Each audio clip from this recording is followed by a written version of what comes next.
Hello and welcome back to the Sleepy Geographer. Tonight, we're following a single raindrop, and the journey it belongs to is one of the strangest and most beautiful this planet has ever produced. It begins far out over the open ocean, rises into a passing cloud, and eventually falls into the greatest rainforest on Earth. But what happens to that tiny drop after it disappears into the forest is where the real journey begins. Tonight, we're visiting the Amazon rainforest. Before we begin, let me know in the comments where you're listening from and what time it is for you. I always enjoy seeing people from all around the world joining these peaceful journeys. Now, get comfortable, settle in, and let's begin. Somewhere high above the Atlantic Ocean, a single raindrop is taking shape inside a cloud, drifting slowly westward on a warm, steady trade wind. It has been part of the ocean below for longer than any measure of time could properly capture, evaporated only recently from the surface of the sea, rising invisibly into the air before cooling and gathering into the small, round shape it now holds, one of billions forming together inside this particular cloud. The wind carries this cloud steadily toward the coast of South America, toward a stretch of land so densely covered in green that it can be seen easily from space, forming an immense green expanse that stretches across much of the continent. As the cloud crosses the coastline and continues inland, it begins to cool further, drawn upward slightly by the warm, humid air rising steadily off the forest canopy below. And somewhere over that canopy, our raindrop finally gathers enough of its neighbors around it to become heavy enough to fall. This is the first fall, the very beginning of the whole long story we're about to follow tonight. A single drop of water,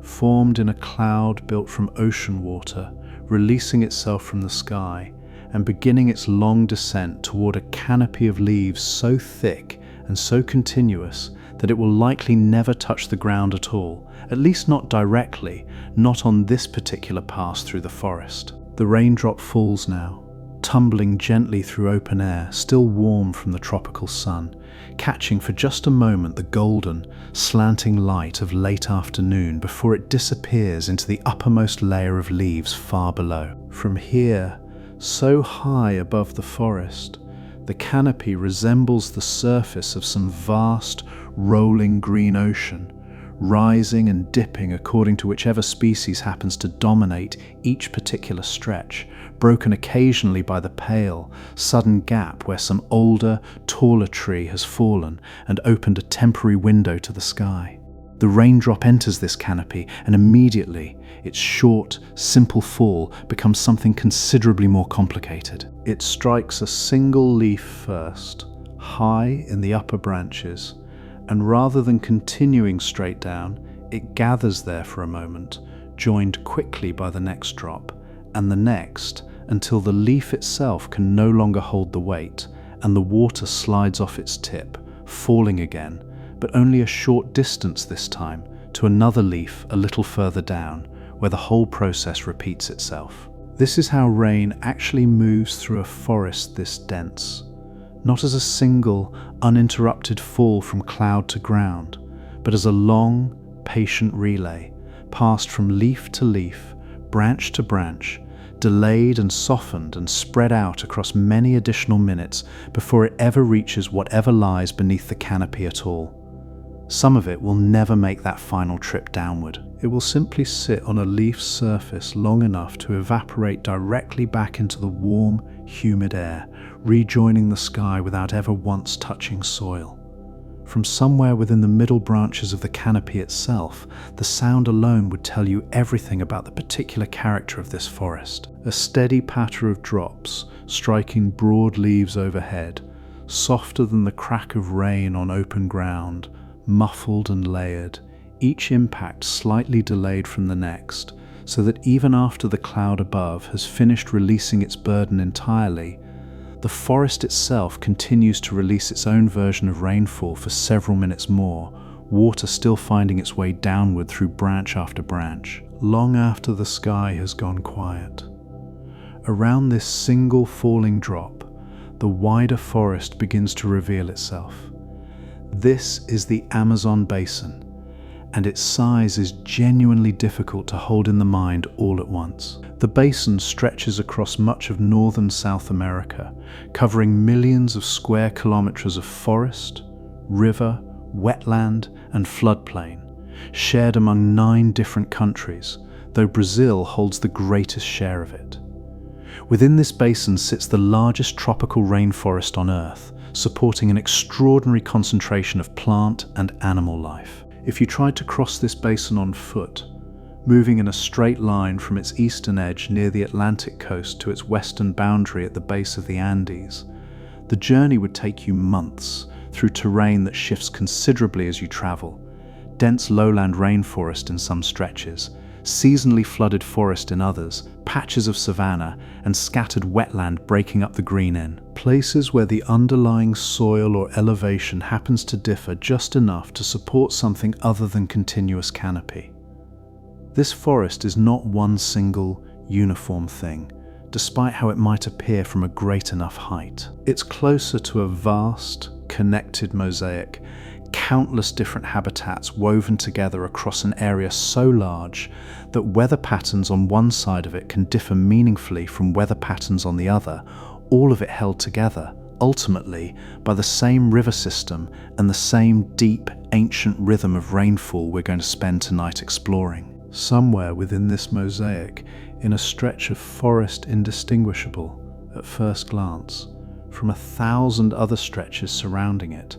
our raindrop continues its slow, delayed descent, still several layers of canopy away from anything resembling open ground. The forest sits almost directly beneath the equatorial sun, where warmth and evaporation keep the air above the canopy constantly supplied with moisture. This position matters because it places nearly the entire basin within the tropics, a band of the Earth's surface that receives, across the whole of the year, some of the most consistent and intense sunlight found anywhere on the planet. That sunlight, striking this stretch of land and ocean so directly and so consistently, drives the warmth and the evaporation that ultimately power everything unfolding across this forest, hour after hour, season after season. Around midday, the sun can sit high overhead here, casting remarkably short shadows across the canopy,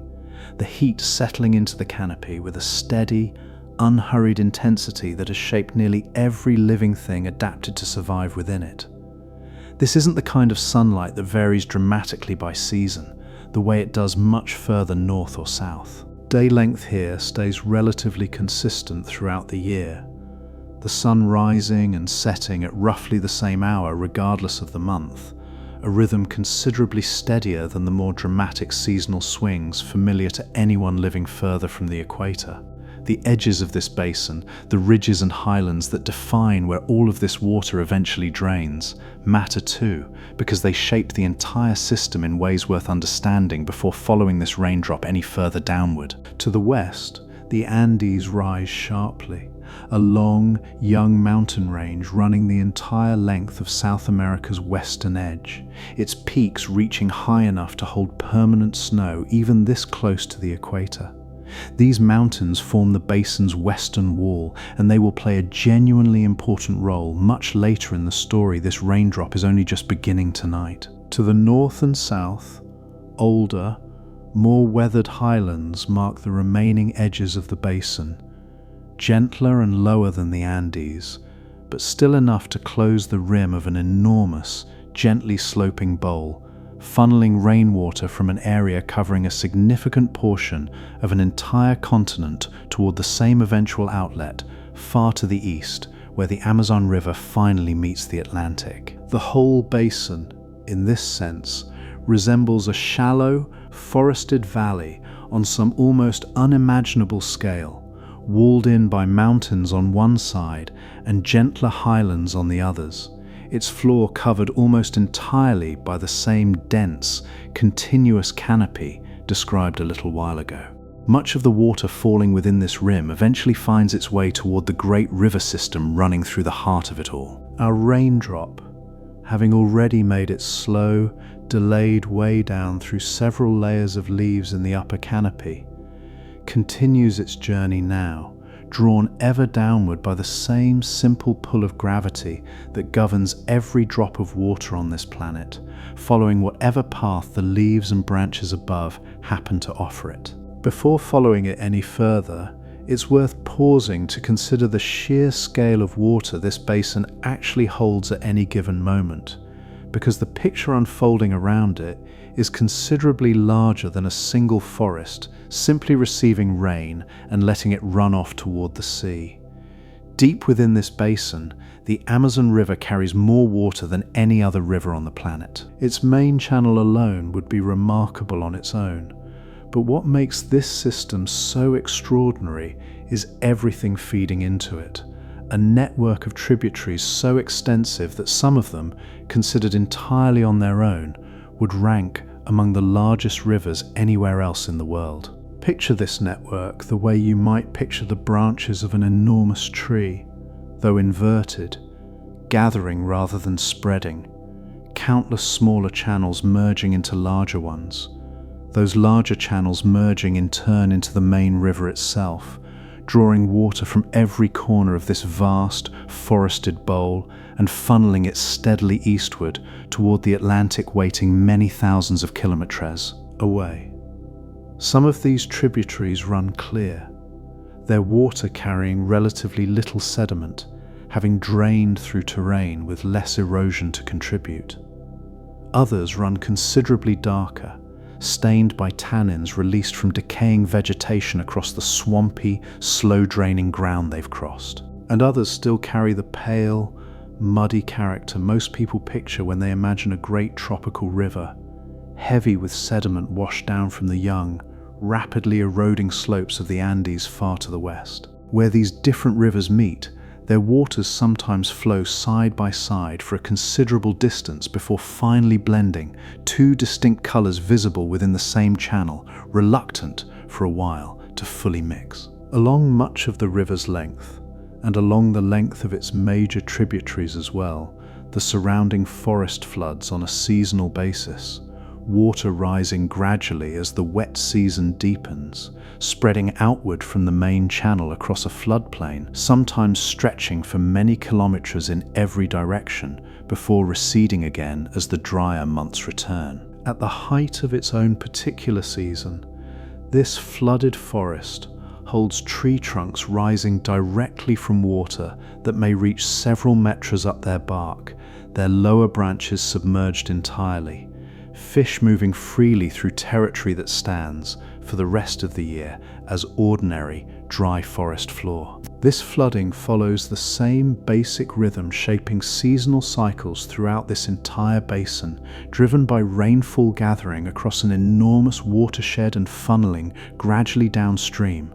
the river's level rising and falling across the year in a pattern that has repeated itself, essentially unchanged, for longer than any measurement of surface time could properly capture. This seasonal rise and fall shapes nearly everything living within reach of the river's floodplain, plants and animals alike adapted across countless generations to a rhythm of inundation and recession as reliable, in its own way, as the changing of seasons anywhere else on the planet. Certain fish species time their own reproduction to this flooding directly, their offspring hatching and growing during precisely the weeks when flooded forest offers the greatest abundance of newly accessible food, fruit and seed falling directly from submerged branches into water that stood dry ground only weeks before. Beyond the river and its tributaries, beyond the seasonal floodplains stretching along so much of its length, a remarkable amount of water exists here too, in forms considerably less visible than any open channel or flooded forest floor.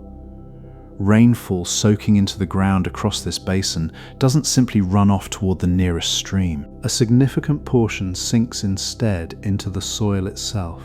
held there among the roots of countless trees, moving slowly downward through whatever porous layers happen to exist beneath the forest floor, feeding deep, patient underground water that rests in darkness for a length of time considerably longer than the rain's own brief fall through the canopy above it. And within the forest itself, a remarkable quantity of water exists, suspended not underground at all, but held directly within the living tissue of the trees themselves, drawn up through roots and distributed throughout trunk and branch and leaf, forming a genuinely significant portion of the total water present within this entire basin at any given moment. A single large tree, at the height of its own hydration, might hold hundreds of litres of water within its own structure, and multiplied across the billions of trees filling this basin, the amount of water held within the forest itself becomes enormous. The full shape of this basin's hydrology begins to come into focus now, a single, enormous, interconnected system rather than a series of separate, disconnected parts. Rain falling from clouds built from ocean water. That rain gathering into streams, then rivers, then the vast main channel carrying more water than any other river on Earth. Some of that rain sinking instead into soil, resting there in slow, patient underground reserves. Some of it drawn upward through roots into the living structure of the forest itself, held temporarily within trunk and branch and leaf before being released again into the sky above. Every one of these forms represents, in its own way, simply water pausing somewhere within a much larger, much slower cycle. The same water moving continuously between river and soil and tree and cloud in a rhythm that has been repeating itself across this basin for longer than any of the countries sharing its territory have existed in their current form. Our raindrop, having fallen through so many layers of leaf on its way down through the upper canopy, is somewhere within this vast system right now, perhaps resting briefly on a lower branch, perhaps continuing its slow drip downward toward whatever ground lies beneath this particular stretch of forest, perhaps already being drawn invisibly into the roots of some nearby tree, beginning an entirely different stage of its journey,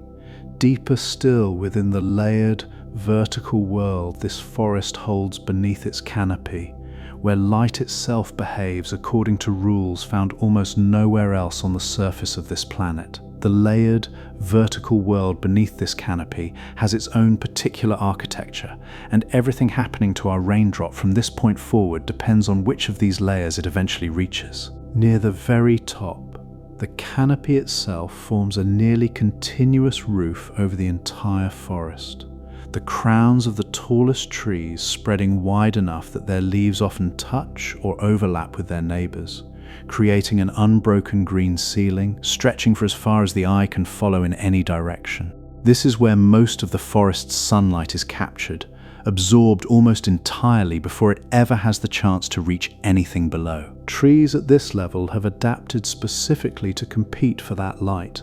growing tall and spreading their branches wide, their leaves shaped to make the most of the intense light reaching this highest layer, while their broad crowns spread outward into the open space above the forest. Scattered above even this canopy,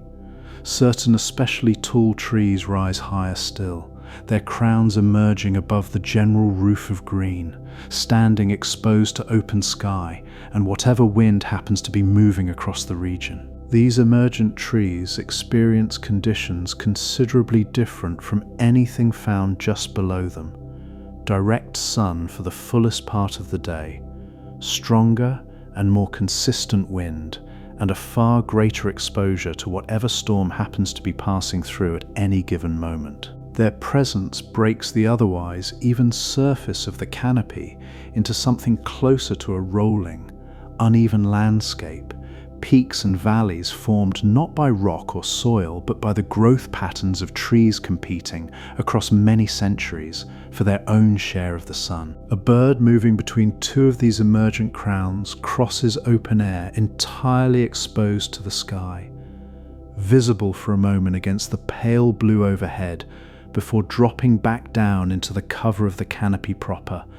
vanishing almost instantly into the dense green below. Wind moves differently across this uppermost layer than it does anywhere else in the forest, sweeping freely over the rolling, uneven roof of green with none of the resistance it would meet lower down, where trunk and branch and leaf together form a considerably denser barrier. This upper wind carries seeds and spores across long distances, some of them drifting for kilometers before finally settling onto some distant patch of canopy far from wherever they first began their journey.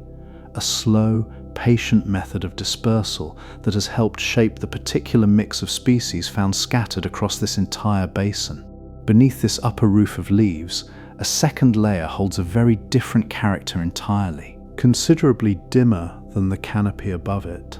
this middle layer, often called the understory, receives only a fraction of the light, managing to filter down through the dense ceiling overhead, scattered and diffused until it arrives as something closer to a soft, greenish glow rather than anything resembling direct sun. Plants growing at this level have adapted to this dimmer world in their own particular ways. Many hold broader, thinner leaves than the trees above them, built to gather as much of the limited available light as possible rather than to withstand the harsher exposure found higher up. Many hold broader, thinner leaves than the trees above them, built to gather as much of the limited available light as possible rather than to withstand the harsher exposure found higher up, an adaptation found in relatively few environments outside conditions this consistently shaded. The air within this middle layer holds a stillness quite distinct from the canopy above it, largely sheltered from whatever wind might be moving across the treetops, humid and warm, in a way that feels almost enclosed. The sounds of birds and insects from the canopy growing muffled and distant, replaced instead by whatever quieter movement happens to be occurring closer at hand, the rustle of some small creature working its way through the undergrowth, or the soft, occasional patter of a delayed raindrop finally completing its long relay down from the leaves far above. Vines thread through this level in considerable numbers, rooted in the soil far below but climbing steadily upward, using the trunks and branches of established trees as a kind of ladder toward whatever light the canopy hasn't already claimed for itself. Some of these vines grow thick and woody with age, twisting around their host trunk in slow, spiraling patterns that may take decades to complete a single full turn, a shape written gradually into the wood itself, permanent evidence of a partnership, however one-sided, between two very different kinds of plant sharing the same patch of vertical space. Certain understory trees have adapted a strategy found almost nowhere else in the plant world, producing their flowers and fruit not among their own leaves and branches, but directly along the trunk itself, low enough that ground-dwelling animals can reach them without any need to climb. This habit, considerably more common in this dim middle layer than anywhere else in the forest, reflects the particular constraints of growing beneath so much shade. Every possible advantage worth claiming when so little else, including light, remains freely available. This middle layer also holds a particular density of insect life, drawn by the relative shelter and steady humidity found here. Moths and beetles and countless other small creatures moving through air considerably calmer than the wind-touched canopy above, following scent trails and faint visual cues through a world lit only by whatever soft, filtered green light manages to reach this far down. Many of these insects have evolved coloring and pattern matching the particular dappled shade found at this level so closely that a creature resting motionless against a leaf or a stretch of bark becomes almost impossible to distinguish from its surroundings, a form of concealment shaped specifically by the particular quality of light found nowhere but this one narrow band of the forest's vertical structure. Below the understory lies the forest floor itself, the lowest of these three principal layers, and here the character of the forest shifts once more into something dimmer still and considerably more open than either of the layers above it. Contrary to what many people imagine when picturing a tropical rainforest, The ground beneath a mature stretch of this canopy is often surprisingly clear,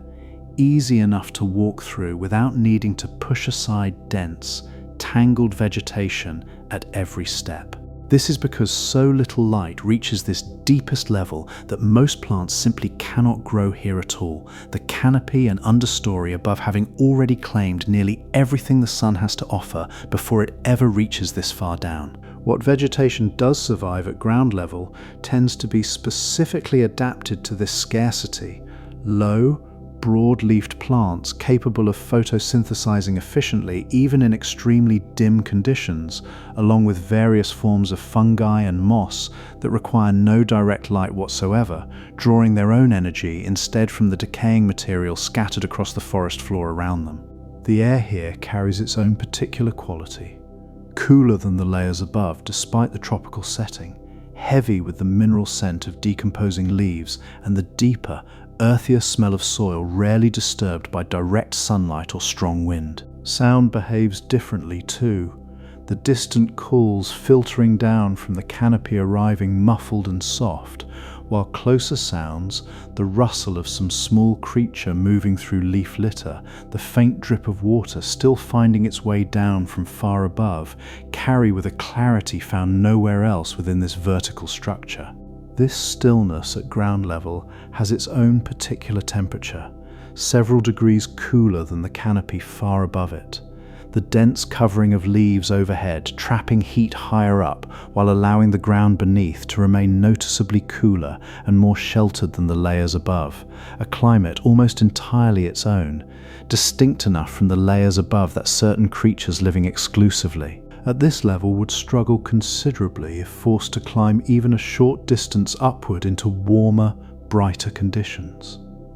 The ground itself carries a texture worth noticing too, a shifting carpet of fallen leaves in every stage of decay, some still holding their original shape and colour, others reduced already to a soft, dark, crumbling material barely distinguishable from the soil beneath it. Everything here softened by the same constant moisture that shapes nearly every other aspect of life at this level. These three layers do not exist in isolation from one another. They form, instead, one continuous, connected structure,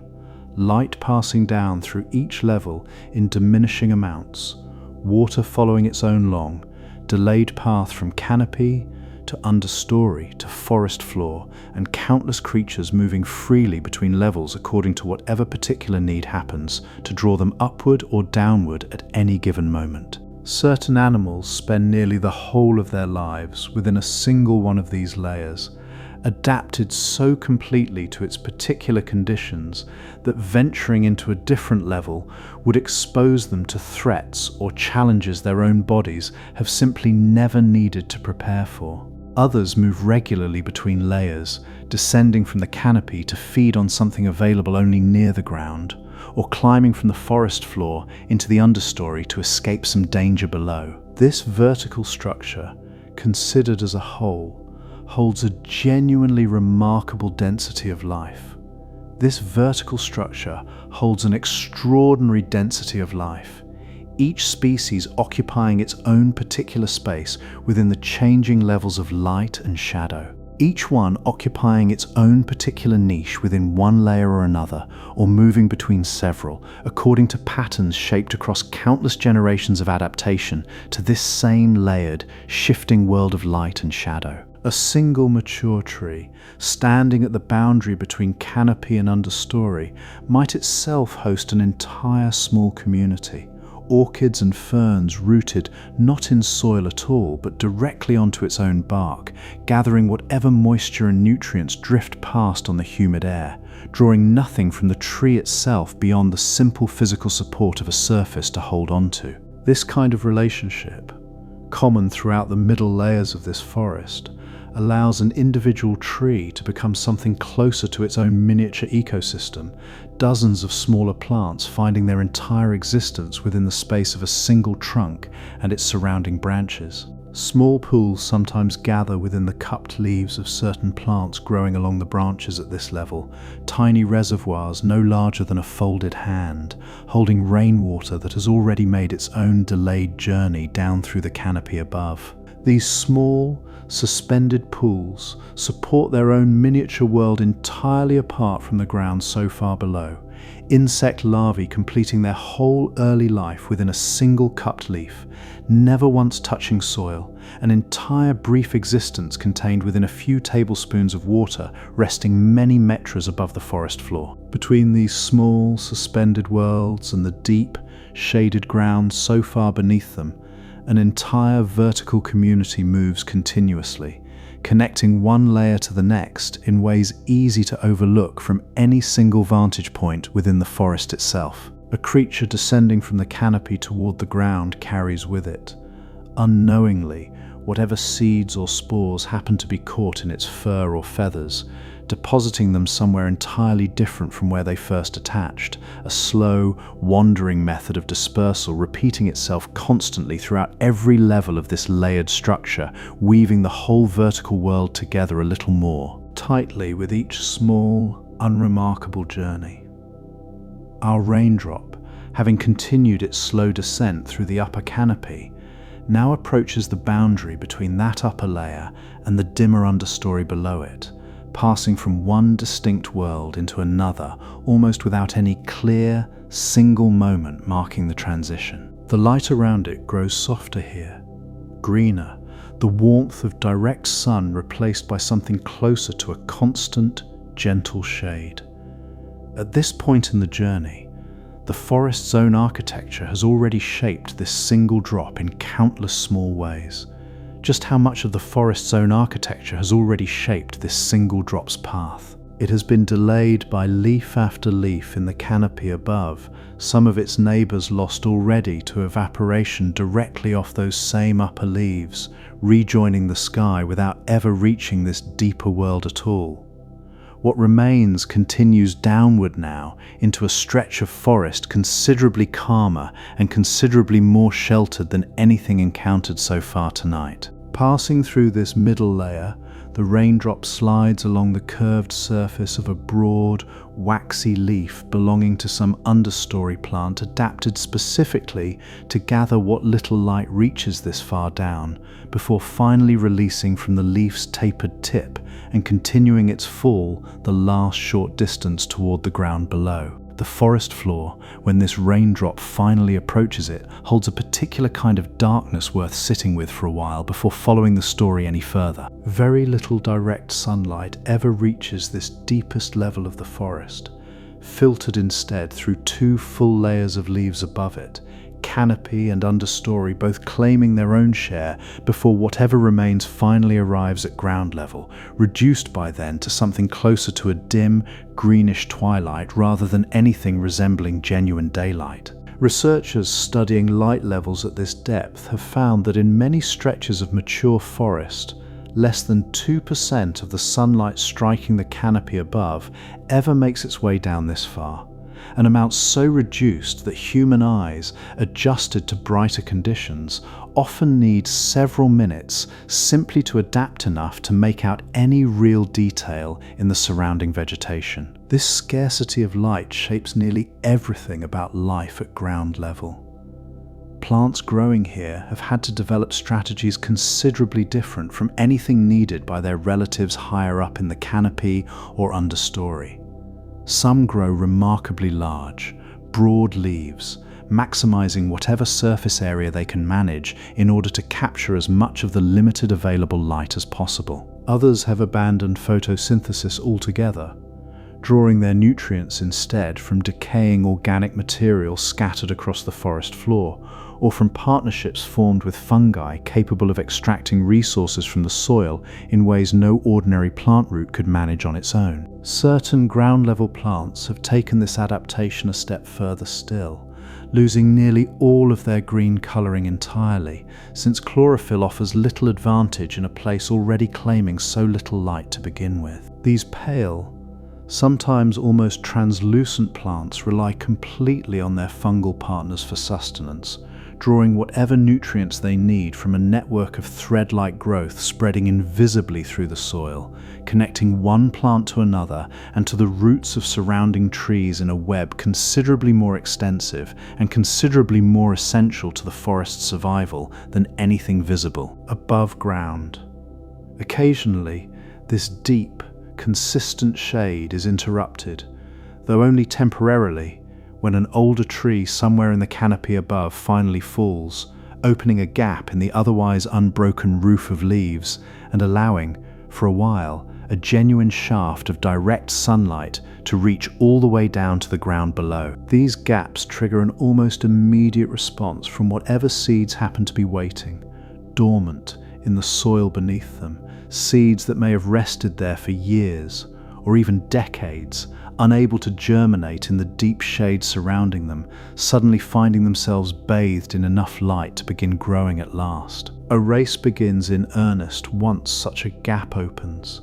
dozens of seedlings competing simultaneously for the same brief opportunity, each one growing as quickly as its particular strategy allows, reaching upward toward the open sky before the canopy above eventually closes back over and the gap disappears once more, the same deep shade returning to claim the ground below. Only a small handful of these competing seedlings will ultimately succeed in reaching the canopy itself, the rest gradually losing their race as the available light diminishes once more,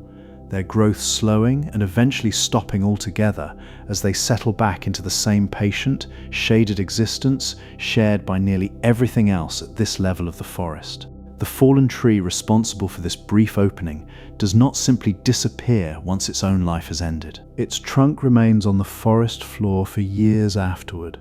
slowly softening and breaking down, becoming home to its own particular community of insects and fungi, a fallen giant transforming, gradually, into the raw material that will eventually feed the very seedlings racing above it toward the light it once claimed for itself. Within the decaying wood of that same fallen trunk, an entire succession of different organisms takes hold across the years that follow,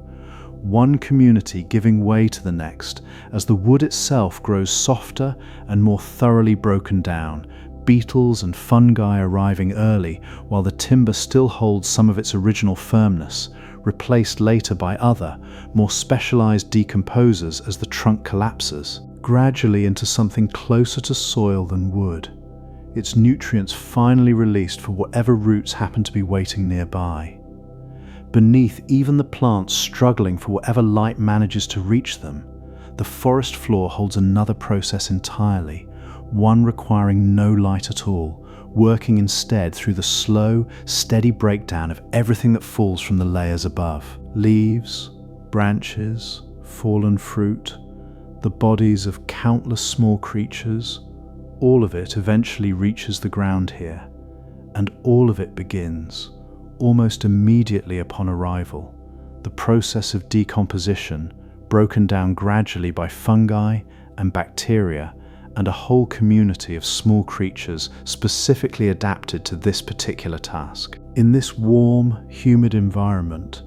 decomposition happens considerably faster than in cooler, drier climates elsewhere on the planet. A fallen leaf that might persist for a full season in a temperate forest breaking down here within a matter of weeks, its nutrients released back into the soil and drawn up almost immediately by the shallow, widespread root systems of the surrounding trees. This rapid recycling matters enormously to how this entire forest sustains itself,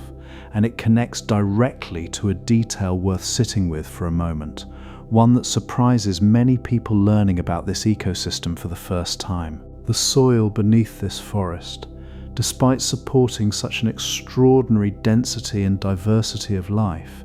is often remarkably poor in nutrients on its own, ancient and heavily weathered,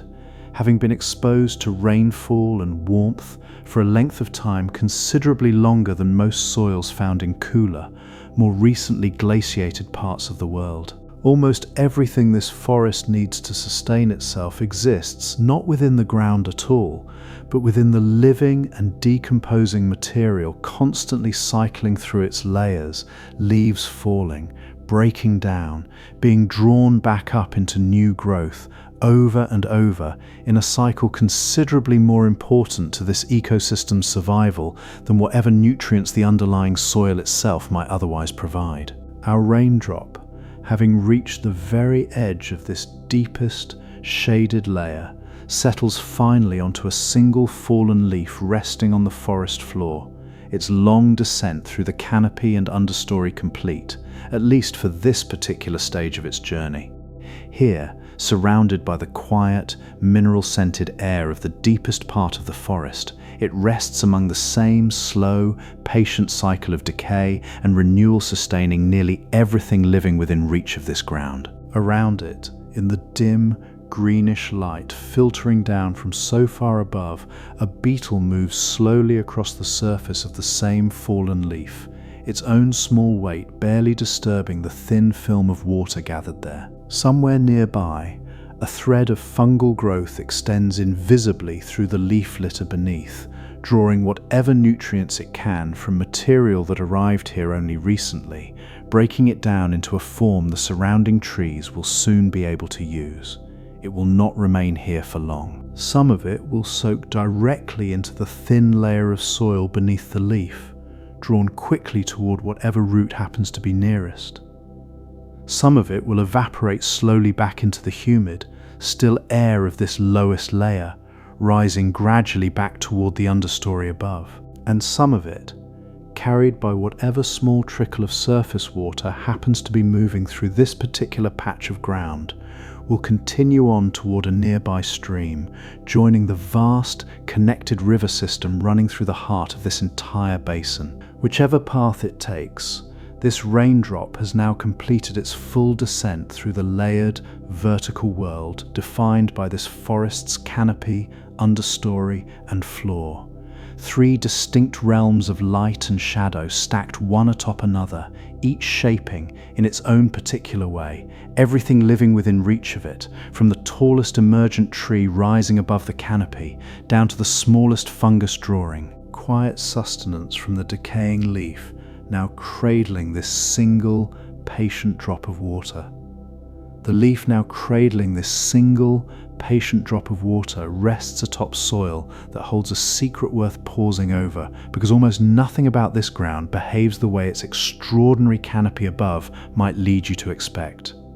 Soil beneath a mature stretch of this forest is, in most places, remarkably old. Much of the ground beneath this basin has often sat undisturbed for millions of years, exposed across that entire span to constant heat, constant rainfall, and the patient work of weathering that comes with never experiencing anything resembling a genuine winter. This length of exposure matters considerably, because rain, given enough time, gradually dissolves and carries away many of the minerals a healthy soil would otherwise depend on, leaching them slowly downward, out of easy reach of any root system working near the surface. The result, across enormous stretches of this basin, is soil that would strike anyone familiar with rich, dark farmland elsewhere on the planet as strangely thin, strangely pale, and strangely lacking in whatever fertility might be expected to support a forest this dense and this extraordinarily alive. Dig down through the leaf litter and the first shallow inches of ground here,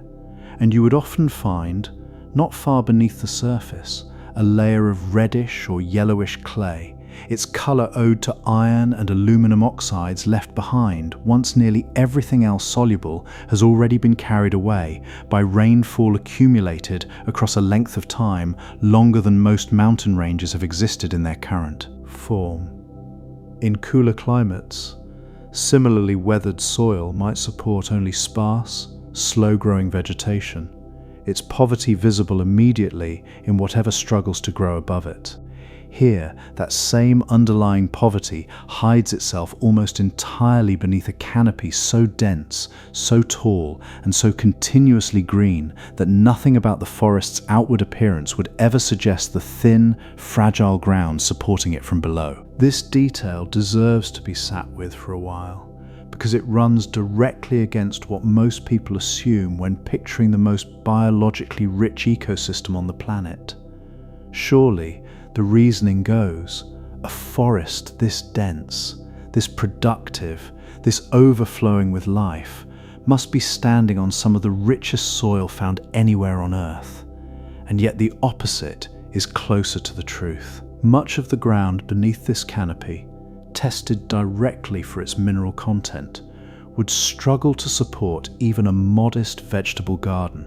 let alone the towering, layered structure of trees and vines and epiphytes we've been exploring throughout this entire journey so far. The explanation for this apparent contradiction lies not in the soil itself, but in where the forest's actual nutrients are held, and it connects directly to the process of decomposition we touched on briefly while resting alongside this same raindrop on the forest floor. Nearly everything this ecosystem needs to sustain its own extraordinary productivity exists not buried in the ground at all, but circulating continuously through the living and recently living material found within the forest's own structure, leaves and branches and fallen fruit, and the bodies of countless creatures broken down rapidly by the warm, humid conditions found at every level of this canopy, and drawn back up almost immediately into new growth before those released nutrients ever have the chance to wash away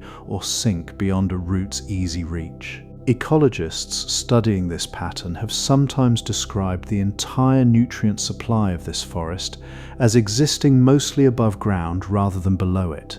held within the living biomass of the trees themselves and within the rapidly cycling layer of decomposing material scattered across the forest floor, rather than accumulated in any deep, stable reservoir within the soil the way it would in a temperate forest built on younger, richer ground.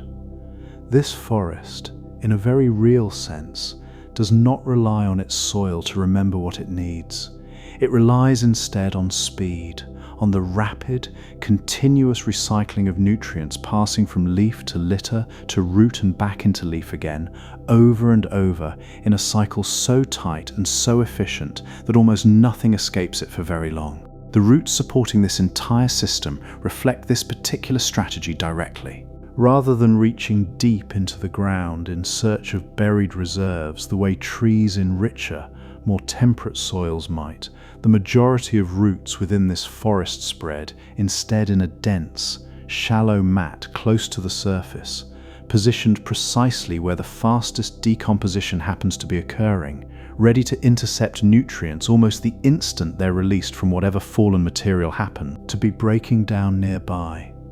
This shallow root structure explains something else worth noticing about many of the tallest trees found throughout this basin: the wide, flaring buttress roots visible at the base of countless trunks, spreading outward across the ground in thin, wing-like ridges rather than descending straight down into deep, anchoring soil. Without a deep taproot to hold such an enormous structure steady,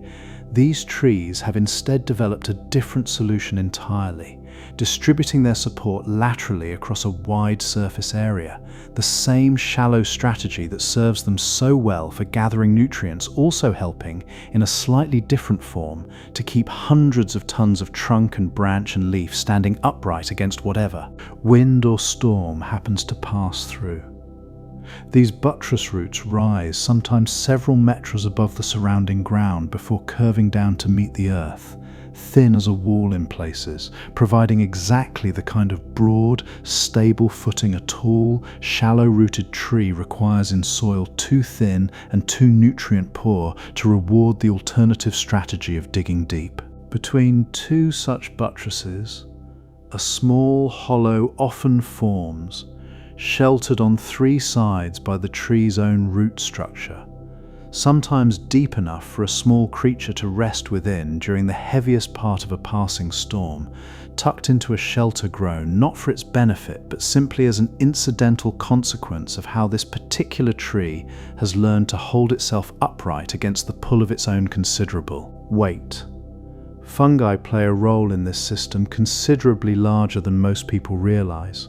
forming partnerships with the roots of nearly every tree species found throughout this basin, extending the effective reach of each root system far beyond what the tree's own tissue could manage on its own. These fungal partners spread through the soil in a fine, thread-like network, considerably more efficient than root tissue alone at locating and absorbing whatever scarce nutrients happen to be available, sharing what they gather with the tree in exchange for a portion of the sugars that tree produces through its own photosynthesis higher up in the canopy. This partnership, found throughout nearly every square metre of forest floor across this entire basin, functions almost like an invisible second root system, layered directly over and intertwined with the visible roots we can actually see, extending the reach and efficiency of nutrient gathering considerably beyond what would otherwise be possible in soil this thin and this consistently leached of whatever minerals rainfall hasn't already carried away. Some of these fungal networks connect not just to a single tree, but to many trees simultaneously, linking neighboring root systems together into something closer to a shared underground web. Research has also suggested that some of these fungal networks can connect neighboring plants and may help move nutrients and chemical signals through the underground community. The particular efficiency of this recycling system explains why forests like this one can appear, from any surface impression, so permanent and so unshakable, despite resting on ground that, considered purely as soil, offers so little in the way of underlying reserve. The system works precisely because it never really pauses. Leaves fall constantly, throughout every month of the year, rather than in any single, concentrated autumn the way a temperate forest experiences, meaning decomposition and nutrient release happen continuously as well, a steady, unbroken supply rather than the seasonal surge and decline familiar to cooler climates elsewhere on the planet. This constant, year-round cycling carries its own vulnerability, though one worth understanding before following this story any further. Because so little of this ecosystem's fertility exists as any kind of stable, buried reserve, disturbing the forest, clearing its canopy, and exposing the ground directly to sun and rain without the constant input of falling, decomposing material, can strip the underlying soil of whatever remaining fertility it holds remarkably quickly, the same thin, nutrient-poor layer that supported such extraordinary productivity, while intact, proving considerably less capable of sustaining anything at all once the forest itself, and the rapid cycling it depends on, has been removed. This detail matters for understanding just how tightly interconnected every part of this ecosystem actually is. Canopy and understory and forest floor and soil, none of them capable of functioning properly in true isolation from the others, the whole structure held together by a continuous, patient exchange of falling leaf and rising root, moisture and nutrient passing constantly between layers in. A rhythm that has sustained this particular arrangement of life for a length of time reaching back millions of years. Our raindrop, having soaked finally into the thin layer of soil beneath the fallen leaf where it rested, now finds itself drawn toward one of the countless fine root hairs extending from the shallow, spreading root system of a nearby tree, pulled inward by forces considerably more precise and considerably more remarkable than simple gravity alone. This marks the beginning of an entirely different stage in this raindrop's journey. One that will carry it upward rather than downward for the first time since it first fell from that cloud over the Atlantic so many hours ago. To understand how a tree manages to draw water upward against the constant pull of gravity,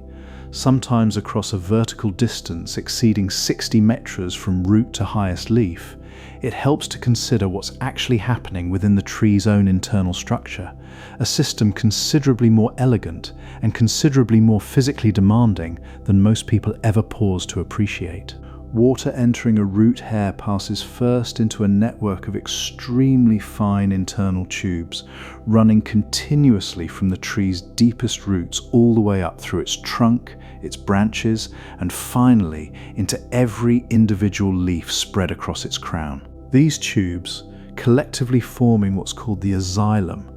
function almost like an immensely tall, immensely narrow plumbing system, drawing water upward through a combination of forces that, considered together, manage something that would otherwise seem to defy the ordinary behavior of any liquid moving against gravity. The primary force driving this upward movement doesn't originate down at the roots at all, where our raindrop currently finds itself.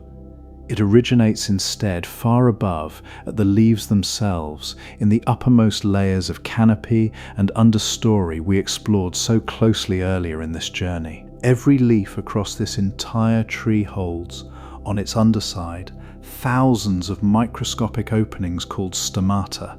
each one capable of opening and closing according to the tree's own particular needs, regulating the exchange of gases required for photosynthesis, carbon dioxide entering, oxygen leaving, and, alongside that exchange, water vapor escaping continuously into the surrounding air. This loss of water vapor through the stomata, called transpiration, happens constantly throughout the daylight hours, whenever these small openings remain open to allow the tree to continue its photosynthesis. And it's this continuous, gentle loss of water at the very top of the tree that creates the pulling force drawing our raindrop and countless molecules like it, steadily upward through the narrow xylem tubes running the entire height of the trunk. This process works the way drawing liquid up through an impossibly long, impossibly thin straw might work, not by sucking from the bottom, but by allowing evaporation to happen continuously at the very top, each molecule of water lost through a leaf's stomata, creating a tiny deficit immediately filled by the next molecule in line, pulled upward through the xylem in an unbroken, connected column stretching the entire height of the tree, from root to highest leaf, without a single gap or interruption anywhere along its length. This works because water molecules hold a particular attraction to one another, a cohesion strong enough that an entire column of water, confined within a tube narrow enough, can be pulled upward as a single, continuous thread rather than breaking apart under its own weight the way you might expect. Every time a molecule evaporates from a leaf at the very top of the canopy, it tugs, ever so slightly, on the molecule immediately behind it, which tugs in turn on the one behind that, a chain of gentle pulling extending all the way down through branch and trunk and root, until finally, at the very bottom of this chain, a fresh molecule of water is drawn into the root system from the surrounding soil, exactly as our own raindrop is being drawn now. Should this unbroken column ever break somewhere along its length, perhaps during an especially dry stretch when the soil itself holds too little water to keep pace with what the leaves are losing above, the entire chain suffers, an air bubble sometimes forming within the narrow tube and disrupting the pull for that particular pathway entirely. Trees have their own quiet defenses against this vulnerability. Narrow, redundant tubing running in parallel throughout the trunk, so that a single interrupted pathway rarely threatens the tree's overall ability to keep drawing water from root to crown. This mechanism, functioning across some of the tallest trees on the entire planet, represents one of the most remarkable examples of pure physics operating quietly within a living structure, requiring no muscular effort or active pumping from the tree itself, relying instead entirely on the patient, continuous pull created by evaporation happening many dozens of meters above the roots doing the actual absorbing. Our raindrop, entering this system now through the fine root hair that first drew it inward, joins the base of this long, connected column, beginning its own particular ascent through tissue considerably narrower than anything it has passed through so far tonight, tubes measured in fractions of a millimetre, running upward through wood that has, in older trees throughout this basin, been growing and thickening for centuries. The journey from root to leaf, though it might seem, given the distances involved, like it should take considerable time, actually happens with surprising speed once the pulling mechanism above has been properly established. Water can move through a healthy tree's xylem at measurable speeds, allowing a raindrop entering near the roots to reach the upper leaves within a surprisingly short period of time. As our raindrop rises through the trunk, It passes through wood, holding its own quiet record of this tree's entire history, each ring representing not necessarily a single year, the way rings function in trees from more strongly seasonal climates, but sometimes marking instead subtler shifts in growing conditions across wetter and drier stretches of this basin's own gentler seasonal rhythm. The wood itself carries a density and hardness shaped by the particular pace of growth this tree has experienced across its own long life. Some species growing rapidly and producing lighter, softer wood, others growing with considerably more patience, producing timber dense and heavy enough to sink in water, a hardness built slowly across centuries of steady, unhurried growth in the deep shade of this forest's lower layers before eventually reaching high enough to claim its own share of the canopy above. Passing higher still, our raindrop eventually reaches the point where the trunk begins dividing into major branches, the xylem tubes it has been traveling through branching and rebranching alongside the wood itself, narrowing gradually with each division until, finally, near the very outer edge of the canopy, they lead into the delicate, fine-veined structure of an individual leaf, considerably thinner and considerably more exposed than anything encountered lower down in the tree's protected trunk. Within this final stretch of branch and stem,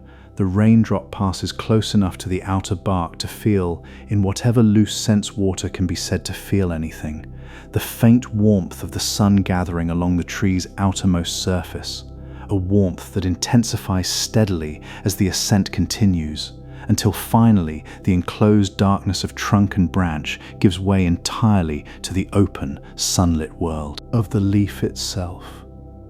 Within this leaf, our raindrop completes the final stage of its upward journey, arriving finally at one of the thousands of stomata scattered across the leaf's underside, ready now to complete the same transformation that has been drawing it steadily upward this entire time. Here, in the warm, bright air, just outside this small, precisely regulated opening, the raindrop finally evaporates, its individual molecules separating and rising into the atmosphere as invisible water vapor released back into the sky after a journey that began so many hours earlier as ocean water evaporating somewhere far out over the Atlantic. This release does not happen carelessly. The stomata regulating this exchange respond continuously to the tree's own particular needs, closing partially during the hottest, driest stretches of the day to conserve water, opening more fully when conditions allow for it, a constant, responsive balance between the tree's need to gather carbon dioxide for its own photosynthesis and its need to avoid losing more water than its root system can reasonably replace from the surrounding, often nutrient-poor soil. Multiply this single raindrop's journey by the billions of trees filling this entire basin, each one drawing water continuously from root to leaf and releasing it back into the sky through countless millions of individual stomata, and the total quantity of moisture rising from this forest at any given moment becomes genuinely difficult to hold in mind all at once. Researchers studying this process across the whole basin have found that a large tree on a warm, sunny day can release a remarkable amount of water vapor into the surrounding air, an amount that, multiplied across the scale of this entire forest, rivals or even exceeds the evaporation happening directly off the surface of the ocean along a comparable stretch of coastline. This forest, in other words, doesn't simply receive rain and let it drain away toward the river system running through its heart. It actively participates in returning a significant portion of that water back to the sky above it, breathing, in its own patient, continuous way, an enormous volume of moisture upward through root and trunk and leaf, in a rhythm that has been repeating itself across this basin for longer than any of the countries sharing its territory have existed in their current form. Somewhere above the leaf that has just released our raindrop back into open air, that rising moisture joins countless other threads of vapor, climbing invisibly from millions of neighboring leaves across the entire visible stretch of canopy, gathering together into something that will, before very long, become considerably more than the sum of these small, separate releases, a single, vast, humid breath, rising from the whole forest at once, thick enough, given the right conditions, to begin shaping weather across a scale reaching far beyond this one particular tree, or this one particular stretch of ground where a single tree's roots first drew this raindrop upward. Our own raindrop, having completed this long ascent from soil to canopy, now exists once more as invisible vapor, rising gently from the surface of a single leaf into the warm, humid air hovering just above the forest's uppermost layer, carrying with it, in some loose sense, the whole of the journey it has already completed tonight. Canopy and understory and forest floor and soil and root and trunk. All of it folded now into this quiet, rising breath released from a single leaf into a sky it will soon rejoin entirely.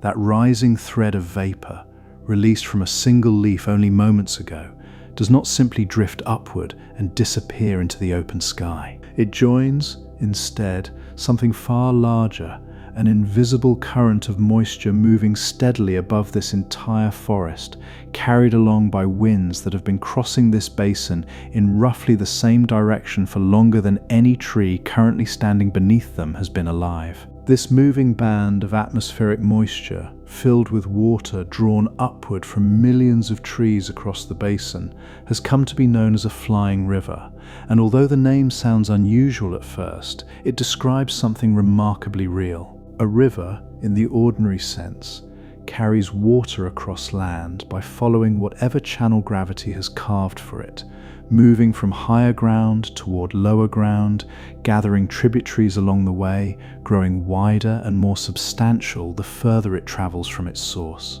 This atmospheric equivalent behaves according to a remarkably similar logic, except that its channel exists not in any carved stretch of earth, but somewhere within the lower layers of the atmosphere itself, its banks defined not by hillside or valley wall, but by the particular patterns of wind carrying it steadily forward. The comparison to an ordinary river holds up in other ways too, worth sitting with for a moment before following this current any further.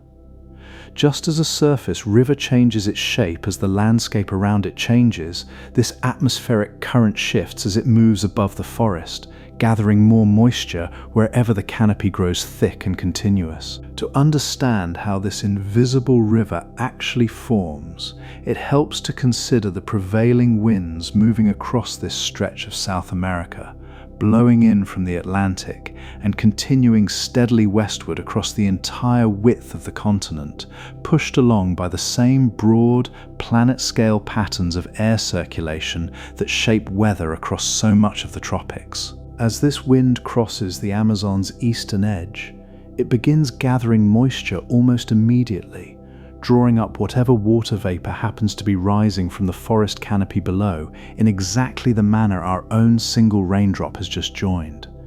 This gathering doesn't happen all at once, in some single dramatic moment. It happens gradually, continuously, mile after mile, as the same wind continues its westward journey across the basin,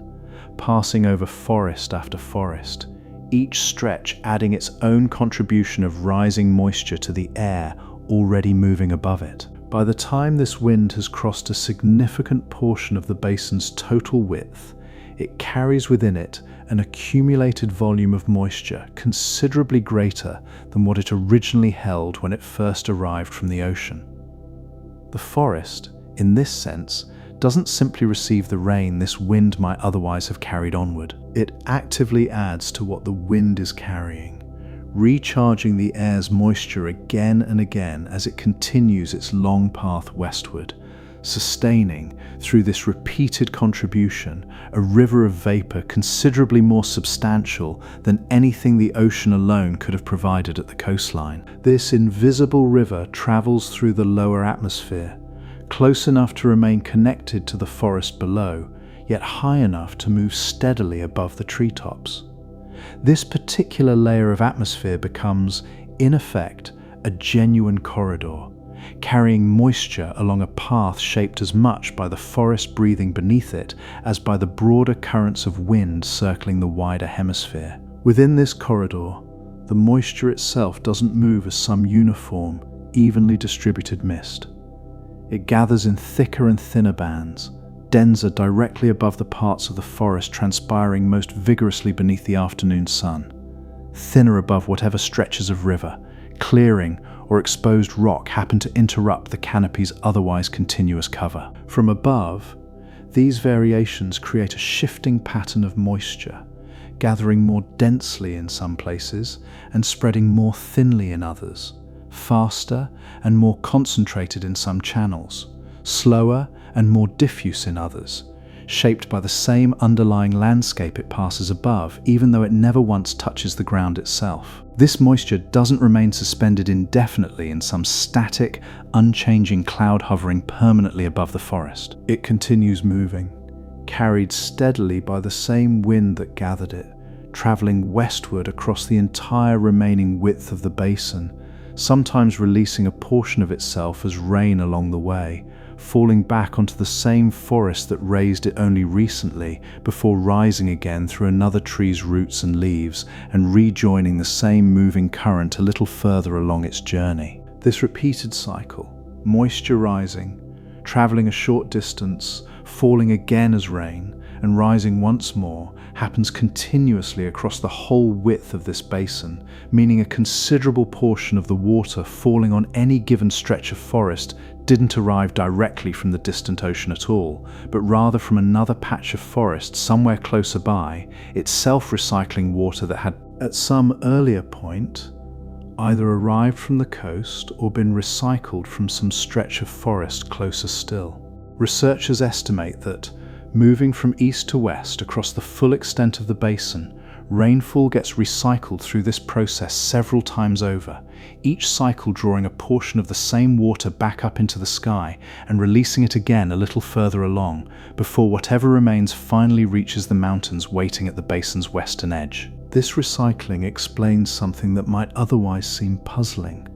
why certain stretches of forest deep within the basin's interior, considerably distant from any coastline, still receive rainfall comparable to regions sitting much closer to the ocean. The explanation lies in this repeated relay, each stretch of forest passing its share of moisture onward to the next, so that by the time this invisible river has crossed a considerable portion of the continent, it has been refreshed and renewed so many times over that its total volume has scarcely diminished at all, despite having already released a portion of itself as rain many times along the way. Consider what this means for a single stretch of forest sitting well over 1,000 kilometers from the nearest coast,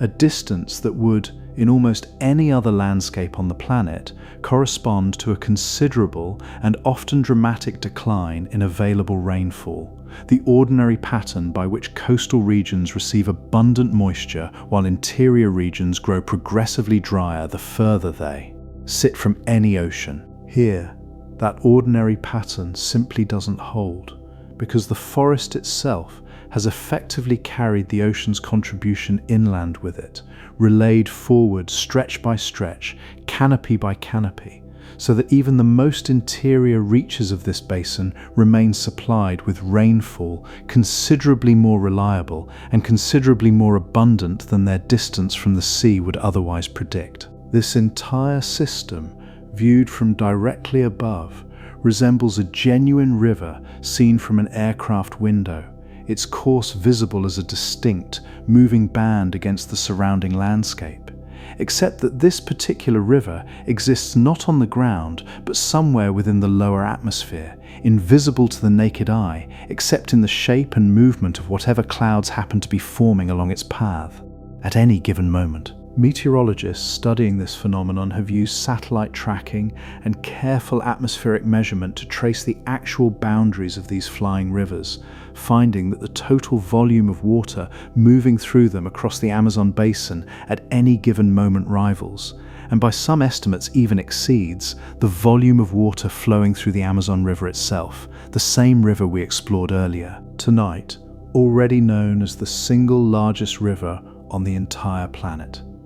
This comparison is worth sitting with for a moment, because it reframes something easy to overlook when thinking about this forest purely in terms of its visible, ground-level geography. There exists, above this same landscape, an entirely separate river system,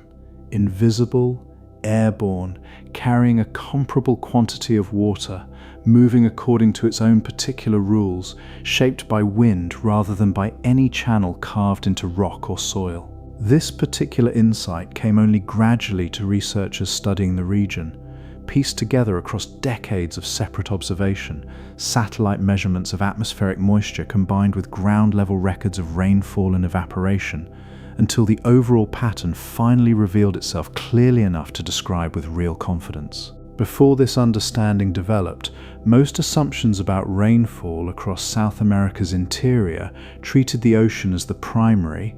and essentially only source of moisture. The forest itself understood mainly as something receiving rain rather than something actively generating and redistributing it. The recognition of these flying rivers changed that understanding considerably, revealing the forest not simply as a passive recipient of a distant ocean's generosity, but as an active participant in creating the very rainfall, sustaining an area far larger than the visible canopy itself. This flying river doesn't simply nourish the forest it passes directly above. It extends its influence considerably further, reaching regions of South America that receive relatively little rainfall directly from the ocean, relying instead on this recycled, forest-generated moisture carried inland across thousands of kilometers by the same steady, westward wind. Certain agricultural regions to the south of the main basin, considerably distant from any coastline, depend on rainfall traced back, at least in significant part, to this same atmospheric current moisture that began its journey as evaporation off the Atlantic was drawn up through the roots and leaves of Amazonian trees, carried inland, released and recycled multiple times along the way, before finally arriving, sometimes months after our own particular raindrop first fell from that original cloud over the ocean, as rainfall supporting crops and communities considerably far removed from the forest that ultimately made that rainfall possible. This connection between forest and distant rainfall matters considerably to understanding just how far this ecosystem's influence actually extends, well beyond the visible boundary of the canopy itself, reaching outward through the same invisible atmospheric pathway our own raindrop is currently traveling, carried now on a current of moving air rather than the ground-level paths of leaf and root, and trunk followed so closely earlier in this journey. Farmers working land many hundreds of kilometers from the nearest stretch of unbroken canopy rarely think of their own rainfall as connected to a forest so far removed from their own fields, and yet the connection holds all the same, an invisible thread running from root and leaf, through sky, across an entire continent, arriving finally as the ordinary rain falling on ground that owes more to a distant forest's quiet breathing than most people watching that rain ever pause to consider. A field of crops standing beneath an afternoon shower, thousands of kilometers from the nearest patch of true rainforest, still carries within that falling rain a quiet inheritance from countless trees it will never see, each drop having passed, at some point along its own particular journey, through the same patient cycle of root and leaf and rising vapor this raindrop is completing right now. Our raindrop, having risen now into this moving current of atmospheric moisture, travels westward alongside countless billions of other molecules, each one carrying its own particular history, some having only recently evaporated from a nearby leaf, others having already completed several previous cycles of rising, falling and rising again somewhere further back along this same invisible river's path. The pace of this movement, considered against the vast distances involved, happens with a swiftness easy to underestimate. Wind at this altitude, carrying the flying river steadily forward, can move considerably faster than water flowing through any ordinary surface river, meaning our raindrop, having only recently risen from a single leaf far below, might already be moving many kilometers further inland within the space of a single day, carried along at a pace considerably quicker than the long, patient descent through canopy and understory and soil it experienced earlier tonight. As this moisture continues its westward journey, something else begins happening within the air itself, a process considerably more visible than anything we've followed so far tonight, one that will eventually produce the clouds gathering, almost daily, above so much of this basin. Warm, moist air, rising steadily off the sun-heated canopy below, begins to cool as it climbs higher into the atmosphere.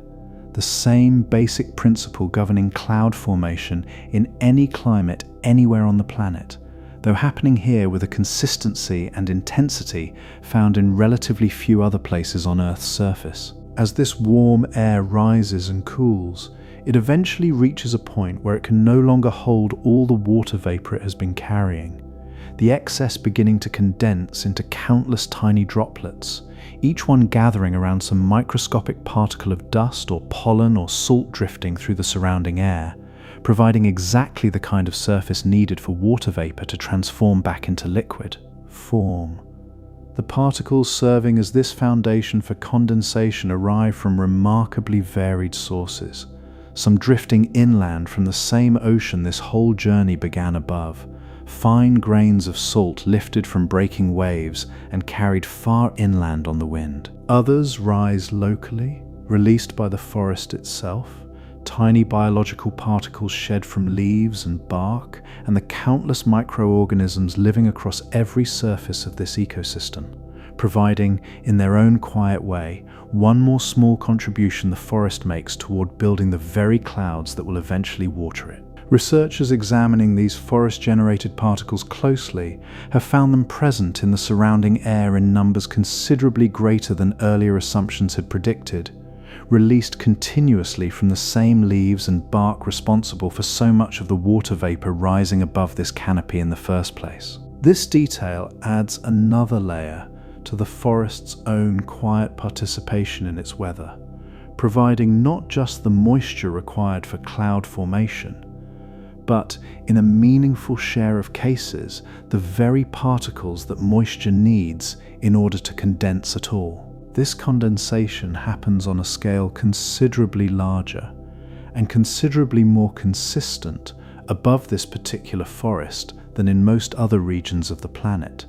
owing directly to the sheer volume of moisture the canopy releases continuously through transpiration. Where a drier landscape might struggle to generate enough rising, moisture-laden air to reliably produce clouds each day, this forest, breathing out such an enormous quantity of water vapor from billions of trees simultaneously, provides more than enough raw material for cloud formation to become something close to a daily, dependable event across large stretches of the basin. The sky above this forest, across a typical day,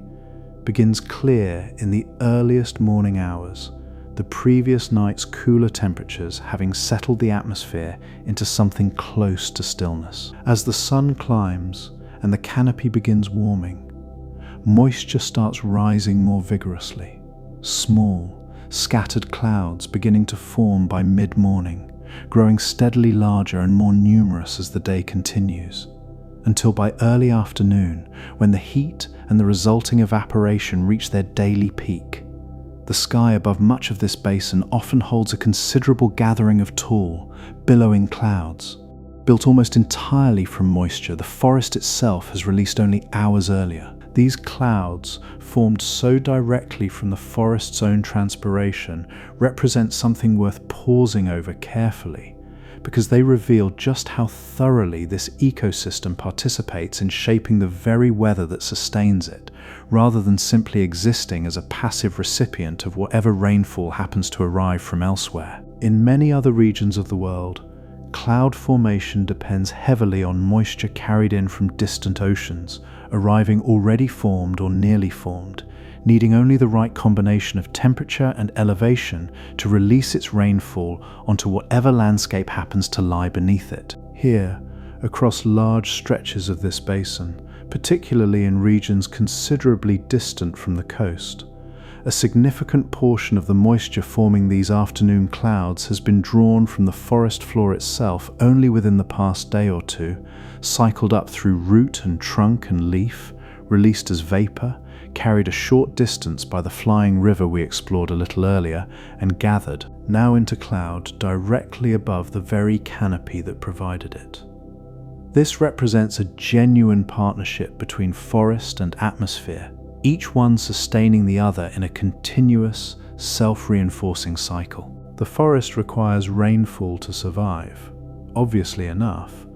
but a significant portion of that rainfall exists only because the forest itself, through its own continuous transpiration, has provided the atmospheric moisture necessary for cloud formation to occur so reliably and so extensively above this particular stretch of the continent. Our raindrop, having travelled now for some distance as part of this flying river, finds itself drawn upward once more, caught in one of these rising columns of warm, moist air climbing steadily toward the cooler layers of atmosphere where condensation typically begins. As it rises, the surrounding air grows steadily cooler, and our raindrop, along with countless neighbouring molecules of water vapour, begins gathering around a tiny particle of dust drifting somewhere within this rising column, condensing gradually from invisible vapour back into the small, liquid form it held so many hours earlier when it first fell from that distant cloud over the Atlantic Ocean. This particular droplet, freshly formed within this new cloud, is considerably smaller than the raindrop that first fell into the canopy so many hours ago, though it carries within it, in some sense, the accumulated history of everything that raindrop experienced along its journey: ocean and canopy and understory and forest floor and root and trunk and leaf, all of it now folded into this tiny, newly condensed droplet drifting somewhere within a cloud forming above the same vast forest that helped create it. This cloud, growing steadily as more and more rising vapor condenses within it, joins countless others scattered across the sky above this basin, together forming the kind of dramatic, towering cloud formations so often associated with tropical rainforests, tall and dense and holding within their structure an enormous quantity of water gathered from millions of individual trees across a considerable stretch of the surrounding canopy. The particular character of these clouds, built so directly and so continuously from the forest's own moisture,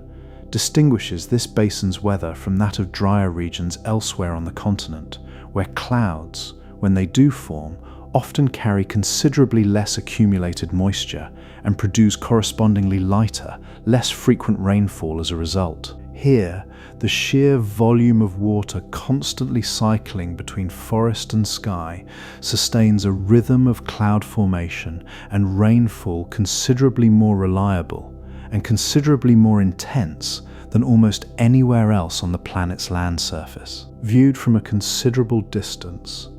perhaps from somewhere along the basin's rim where highland meets lowland forest,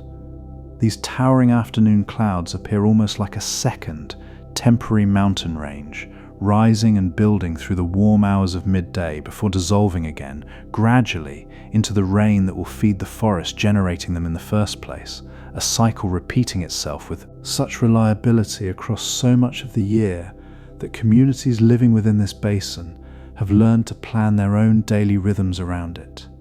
Activity concentrated in the cooler morning hours before the inevitable gathering of afternoon cloud and the rain that so often follows close behind it. There is a particular quality worth noticing in this entire arrangement: the forest essentially building its own weather from materials it has, in a sense, generated itself. Rain falls, is drawn up through root and leaf, released as vapor, gathered into cloud, and falls again, each cycle drawing on water that may have already completed several previous loops through this same basic pattern, moving gradually westward all the while, carried by the same steady wind, sustaining the flying river we explored earlier in this journey. This self-generating quality helps explain why this forest has proven, across the vast span of its own geological history, remarkably resilient, sustaining itself through countless shifts in broader climate patterns across millions of years. The internal rhythm of its own water cycle providing a kind of buffer against changes that might otherwise have proven considerably more disruptive to an ecosystem, relying more heavily on rainfall arriving from distant, less reliable sources. Our raindrop, now condensed once more into liquid form within this newly gathered cloud, drifts alongside countless companions, some of them molecules it may have traveled beside earlier tonight, others entirely new, drawn up from some different stretch of forest somewhere back along the flying river's path. Together, they continue rising and gathering within this cloud, building steadily toward the point where they will grow heavy enough, once again, to release themselves back toward the canopy, waiting patiently below, continuing a cycle that has repeated itself across this basin for longer than any measurement of surface time could properly capture, the same forest breathing its own moisture skyward, and receiving it back again, in a rhythm as steady and as patient as anything this planet has ever produced. That cloud, having gathered so much of its own moisture from the forest breathing beneath it, does not simply hold that water indefinitely. As the afternoon deepens and more warm, humid air continues rising into it from below, the cloud grows heavier, taller, more densely packed with condensing droplets, until it reaches a point where a much heavier afternoon shower begins to take shape. This is the beginning of a true tropical storm, and the process driving it, called convection, deserves its own close attention because it explains why afternoon rainfall across this basin so often arrives not as a soft, steady drizzle, but as a sudden, intense downpour, arriving with real force and departing again within an hour or two, leaving the forest steaming gently in whatever sun manages to return once the storm has passed. Convection begins with heat, and this basin receives an abundance of it, sunlight striking the canopy with an intensity and consistency found in relatively few other places on the planet's surface. As the morning progresses into early afternoon, the leaves at the very top of the canopy absorb this heat steadily, warming the air immediately, surrounding them considerably faster than the air resting higher up in the atmosphere. Warm air, being less dense than the cooler air around it, begins rising, carrying with it whatever moisture the canopy has already released through transpiration. This rising warm air doesn't simply drift upward at some gentle, even pace. Once it begins climbing, it often accelerates, drawn upward more and more forcefully as it continues to rise through progressively cooler layers of atmosphere, the temperature difference between the rising air and its surroundings growing more pronounced the higher it climbs. This steady upward movement allows the column of humid air to carry increasing amounts of moisture into the cooler layers above, a column climbing with enough force and enough speed to carry moisture rapidly upward into the colder reaches of the atmosphere, where condensation happens quickly and in considerable volume. The precise timing of this daily convection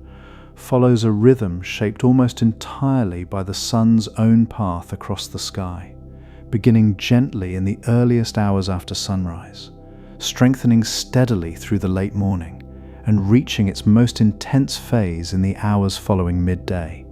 when the accumulated heat absorbed by the canopy across the entire morning finally overcomes whatever stability had kept the atmosphere calm through the cooler hours before dawn. By late afternoon, this same convection typically begins weakening again, the sun's own angle dropping lower, its heating power diminishing, until by evening the whole process has usually settled once more into the relative stillness that will carry through the night, ready to begin building again with the following morning's first direct sunlight. This daily rhythm repeats itself with such reliability across so much of the year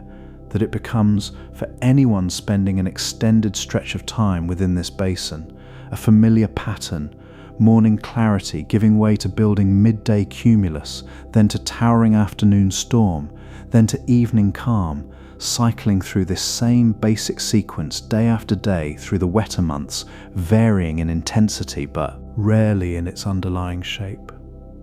As this column of rising air continues its ascent, the cloud building above it grows correspondingly taller, extending upward through successive layers of atmosphere, each one colder than the last, until the cloud's upper reaches may extend many kilometers above the canopy that first supplied its moisture. Within this towering structure, countless droplets of condensed water collide and merge with one another, growing steadily larger as they're carried within the cloud's own internal currents, some rising further on updrafts, still climbing from below, others beginning to fall as their own accumulated weight finally exceeds whatever upward force continues supporting them. This constant internal movement, droplets rising and falling and colliding and merging within the cloud's own turbulent interior, eventually produces droplets large enough and heavy enough to fall as genuine rain rather than remaining suspended as cloud. And because this entire process has been building with such intensity, drawing on such an enormous reservoir of moisture gathered from the forest below, the resulting rainfall often arrives with a corresponding intensity, not the gentle patter familiar to milder climates, but a sudden, heavy downpour capable of delivering a considerable portion of an entire day's rainfall within the span of a single hour. Within the tallest of these storm clouds, strong currents of rising and falling air can move through different parts of the same structure, sometimes carrying tiny droplets high into the colder layers above, sometimes strong enough to carry small droplets upward through freezing layers of atmosphere far above the warm canopy below, producing brief episodes of hail even within a climate that otherwise never experiences anything resembling winter cold at ground level. These hailstones rarely survive their long fall back through the warm, humid air beneath the cloud, melting back into ordinary rain long before reaching the canopy, a brief, hidden episode of cold occurring invisibly within the heart of a storm building above one of the warmest landscapes on the entire planet. The base of these towering clouds often darkens considerably in the final stretch before rain begins falling in earnest, the accumulated density of water droplets within the cloud's lower portion blocking an increasing share of light from passing through. A visible signal, recognized by anyone who has spent enough time beneath this canopy, that the storm building overhead has reached the stage where its release is close at hand. Picture the character of one of these afternoon storms as it actually unfolds across the forest, beginning with a change in the light itself. The bright, even glow of midday giving way to something darker and more textured as the growing cloud begins blocking increasing amounts of direct sun. The air, already humid throughout the morning, seems to grow heavier still in these final moments before the rain actually begins. A stillness settling over the canopy that feels different from the ordinary quiet of a clear afternoon, charged with something that most creatures living within this forest have learned across countless generations to recognize and respond to accordingly. Birds that have spent the morning calling steadily from the upper canopy often fall quiet in these final minutes before a storm arrives, seeking shelter deeper within the branches, while insects that thrive in the open, sunlit air above the canopy retreat toward whatever cover the leaves below can offer. Even the light itself seems to change quality in these final moments. The ordinary bright green of midday shifting towards something duller, more muted, as the gathering cloud filters an increasing share of direct sunlight before it ever reaches the canopy at all. Then, often without much additional warning, the rain arrives,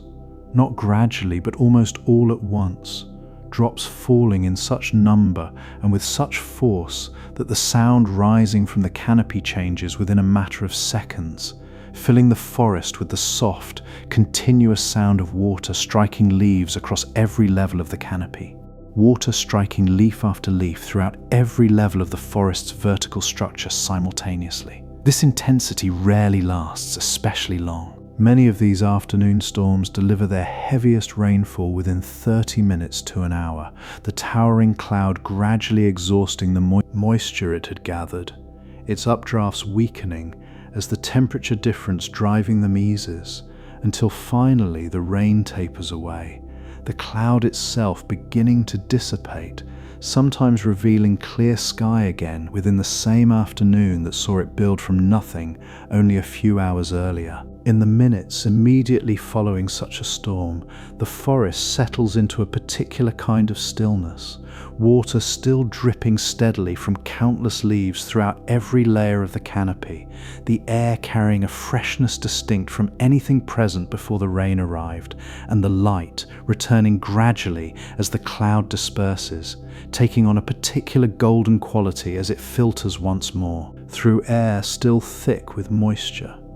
catching on droplets still clinging to leaf and branch throughout the whole visible stretch of forest. Steam sometimes rises visibly from warmer patches of exposed ground or fallen branch once the sun returns following such a storm, the accumulated heat still held within these surfaces meeting the sudden coolness of fresh rainwater and releasing a thin, drifting mist that clears gradually as everything settles back toward its usual humid equilibrium. Our raindrop, having condensed within this cloud alongside countless companions, now finds itself among those growing heavy enough to begin falling once more, released from the cloud's lower edge and beginning its second descent of the day,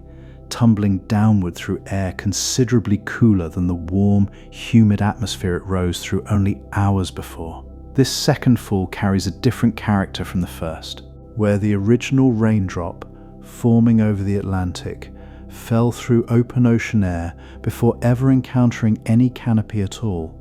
This particular descent happens directly above forest that has already shaped so much of this raindrop's journey,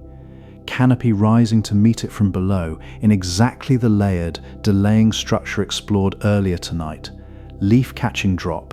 sliding to the next leaf down, the whole complicated relay repeating itself once more as this raindrop begins its second pass through the same vertical world it has already, in some sense, thoroughly come to know.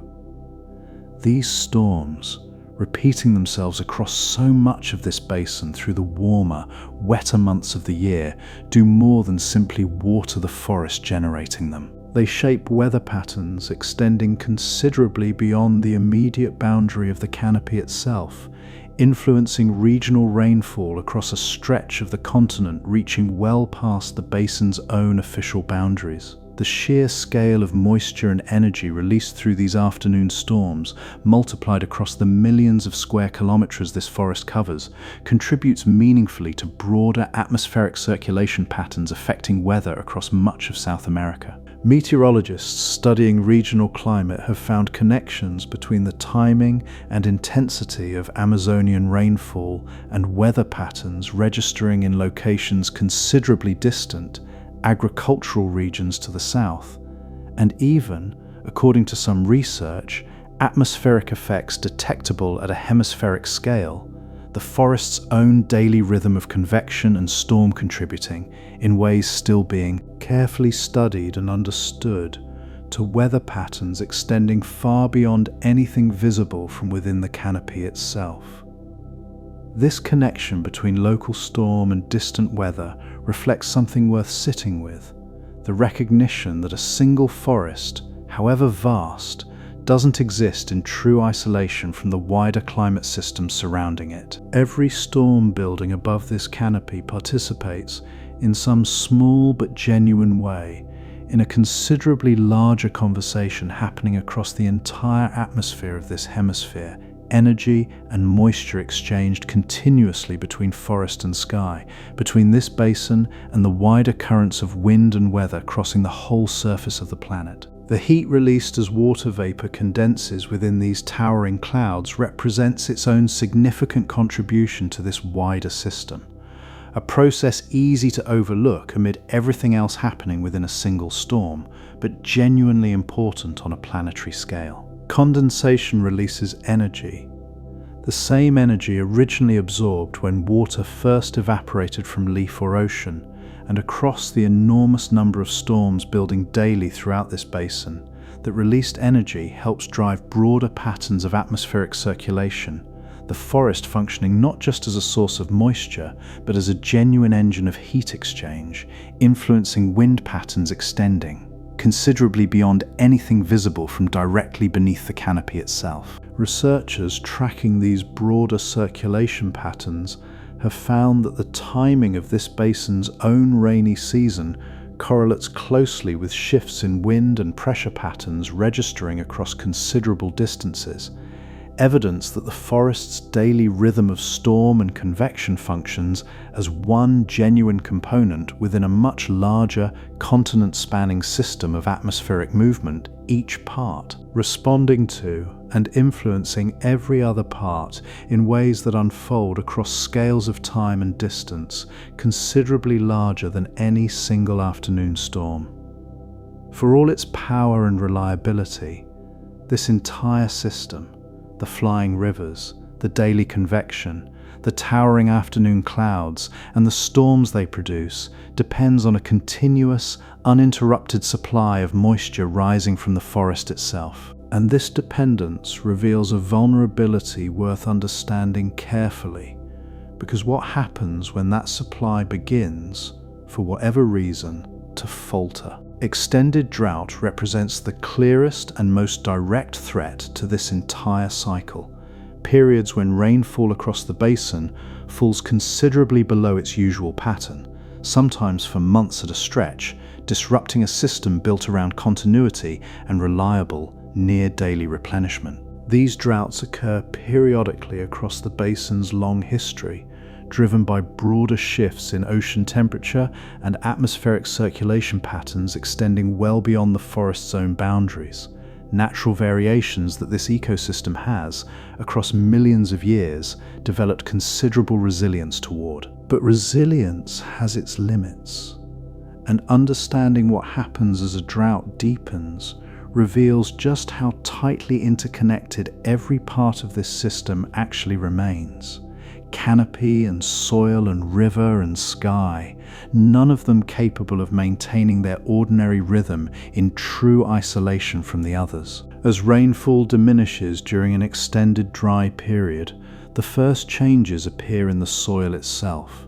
The thin, rapidly draining layer of ground beneath the forest floor losing whatever moisture it held considerably faster than it would in a cooler, less continuously warm climate. Without regular rainfall to replenish it, this soil moisture begins declining steadily, drawn down both by ordinary drainage and by the continued demands of the trees still attempting to draw water upward through their roots despite the growing scarcity surrounding them.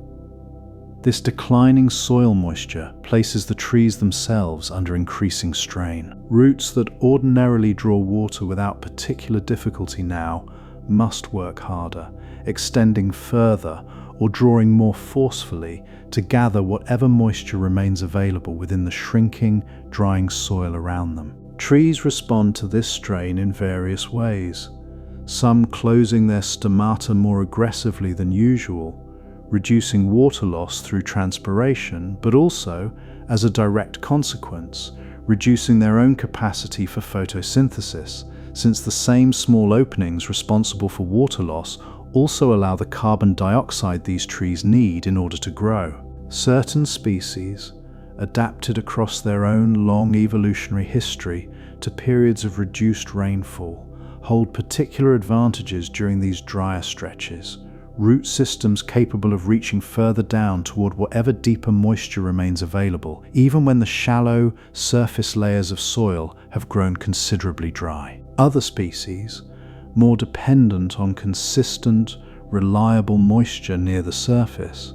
struggle considerably more, their growth slowing noticeably, their leaves sometimes yellowing and dropping earlier than usual, a visible signal of stress spreading gradually across whatever stretch of forest happens to be experiencing the driest conditions. This uneven response across different species means a severe drought rarely affects the whole forest with perfect uniformity. Some patches, dominated by more drought-tolerant trees, weather the dry stretch with comparatively little visible change, while neighboring patches, holding a greater share of species more dependent on consistent moisture, show considerably more visible strain, a patchwork of resilience and vulnerability scattered across the same basin according to whatever particular mix of species happens to grow in each location. This reduction in transpiration, multiplied across millions of trees simultaneously responding to the same spreading drought,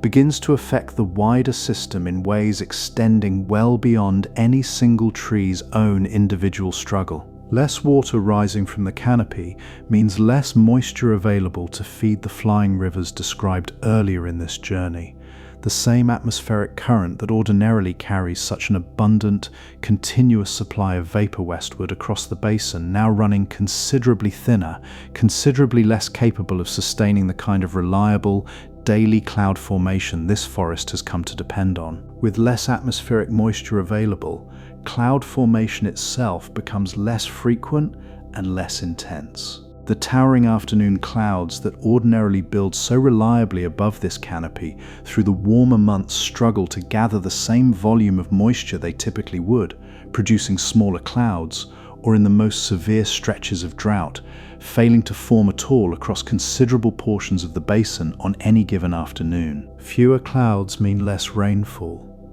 and less rainfall means the soil, already strained by the drought's early stages, continues drying further still, deepening the very conditions that produced this reduced cloud formation in the first place. This pattern, each stage of drying, reinforcing and worsening the stage that preceded it, represents what researchers studying this system call a feedback loop,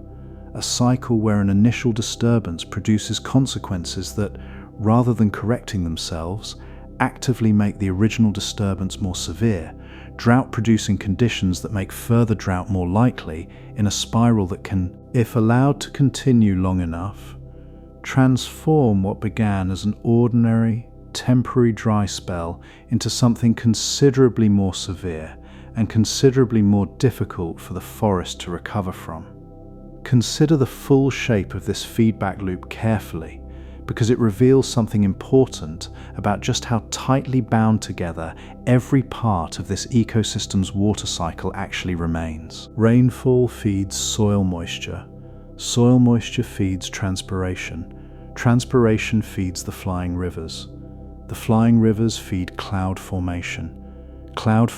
feeds rainfall, completing the circuit and beginning the whole cycle again. Interrupt any single link in this chain severely enough, and the interruption doesn't remain contained to that single link alone. It propagates outward, weakening every subsequent stage of the cycle, and through the cycle's own circular structure, eventually weakening the very stage where the original interruption began. This vulnerability matters enormously for understanding this forest's relationship with the broader climate surrounding it. A system this interconnected, this dependent on its own internal momentum for sustaining the conditions it requires to function, can absorb a certain amount of disruption without permanent consequence, drawing on whatever resilience millions of years of evolution have built into its particular combination of deep root systems, fungal partnerships, and carefully regulated transpiration. But push that same system too far, sustain a severe enough drought for long enough, and the feedback loop driving decline can begin to outpace whatever recovery the forest might otherwise manage during the wetter periods that eventually follow. The river system itself, so central to everything explored earlier in this journey, registers these droughts with particular clarity, water levels along the main channel and its major tributaries dropping considerably below their ordinary range, sometimes by many meters along certain stretches, exposing sandbars and riverbed that remain submerged during wetter years, and occasionally isolating communities that ordinarily rely on the river as their primary route for transport and trade. During the most severe droughts recorded across this basin in recent decades, researchers have documented consequences extending well beyond simply reduced rainfall. Rivers dropping to levels low enough to strand boats that ordinarily travel freely along channels, now reduced to shallow, disconnected pools, and stretches of forest experiencing tree mortality considerably higher than during ordinary, wetter years. Certain species proving less capable than others of withstanding the combination of reduced soil moisture and increased heat that tends to accompany these drought periods. These droughts do not represent a permanent condition,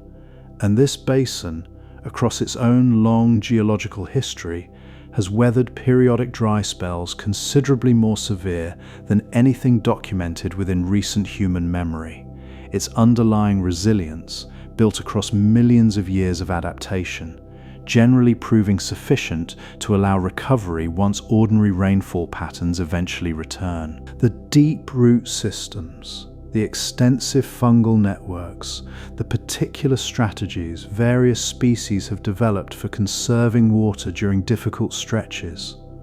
All of these adaptations exist precisely because this forest has faced variability of this kind repeatedly across its own long history, developing gradually the particular resilience needed to weather it. When rainfall does eventually return following an extended drought, the recovery itself follows its own gradual, patient rhythm. Soil moisture rebuilding slowly as rain finally begins soaking into ground that has, in some cases, gone many months without meaningful replenishment. Trees that survived the driest stretch gradually resuming their ordinary rate of transpiration, the flying rivers slowly, regaining their accustomed volume, and cloud formation returning, bit by bit, to something resembling its usual daily reliability. This recovery rarely happens all at once, following instead its own extended timeline, sometimes stretching across an entire subsequent wet season before the whole system has fully returned to the rhythm it held before the drought first began. The forest's own capacity to remember and recover from these dry periods rests considerably on the survival of its oldest, most established trees. Individuals whose deep root systems and long accumulated reserves allow them to weather stretches of scarcity that younger, less established growth might not survive. These older trees, once the rains return, resume their role as the primary drivers of the forest's own transpiration considerably faster than any replacement growth could manage, their continued presence functioning as a kind of anchor holding the whole recovering system steady while everything around them gradually rebuilds toward its accustomed rhythm. Still, understanding this feedback loop carefully reveals something worth sitting with quietly for a while. A recognition of just how much this entire extraordinary system depends on its own continuity, on rainfall following soil moisture, following transpiration, following cloud formation, following rainfall again, an unbroken circuit sustaining itself through nothing more than its own steady, repeating momentum.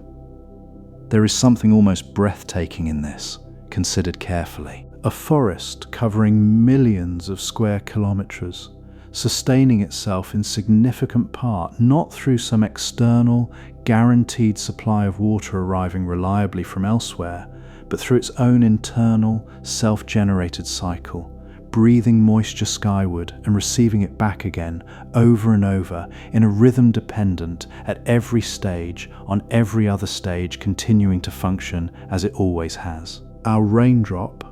having fallen now for the second time today, lands once more somewhere within this same layered canopy,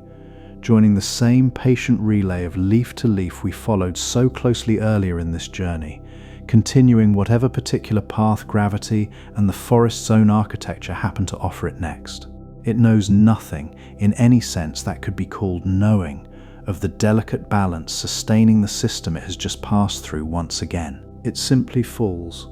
the way water has always fallen through this canopy, joining a cycle that has repeated itself across this basin for longer than any measurement of surface time could properly capture, resilient enough to weather considerable disruption, and yet dependent, always, on its own continued, uninterrupted rhythm to keep functioning as it always has. Somewhere ahead, still considerably further along this raindrop's journey, waits the final stage of tonight's story.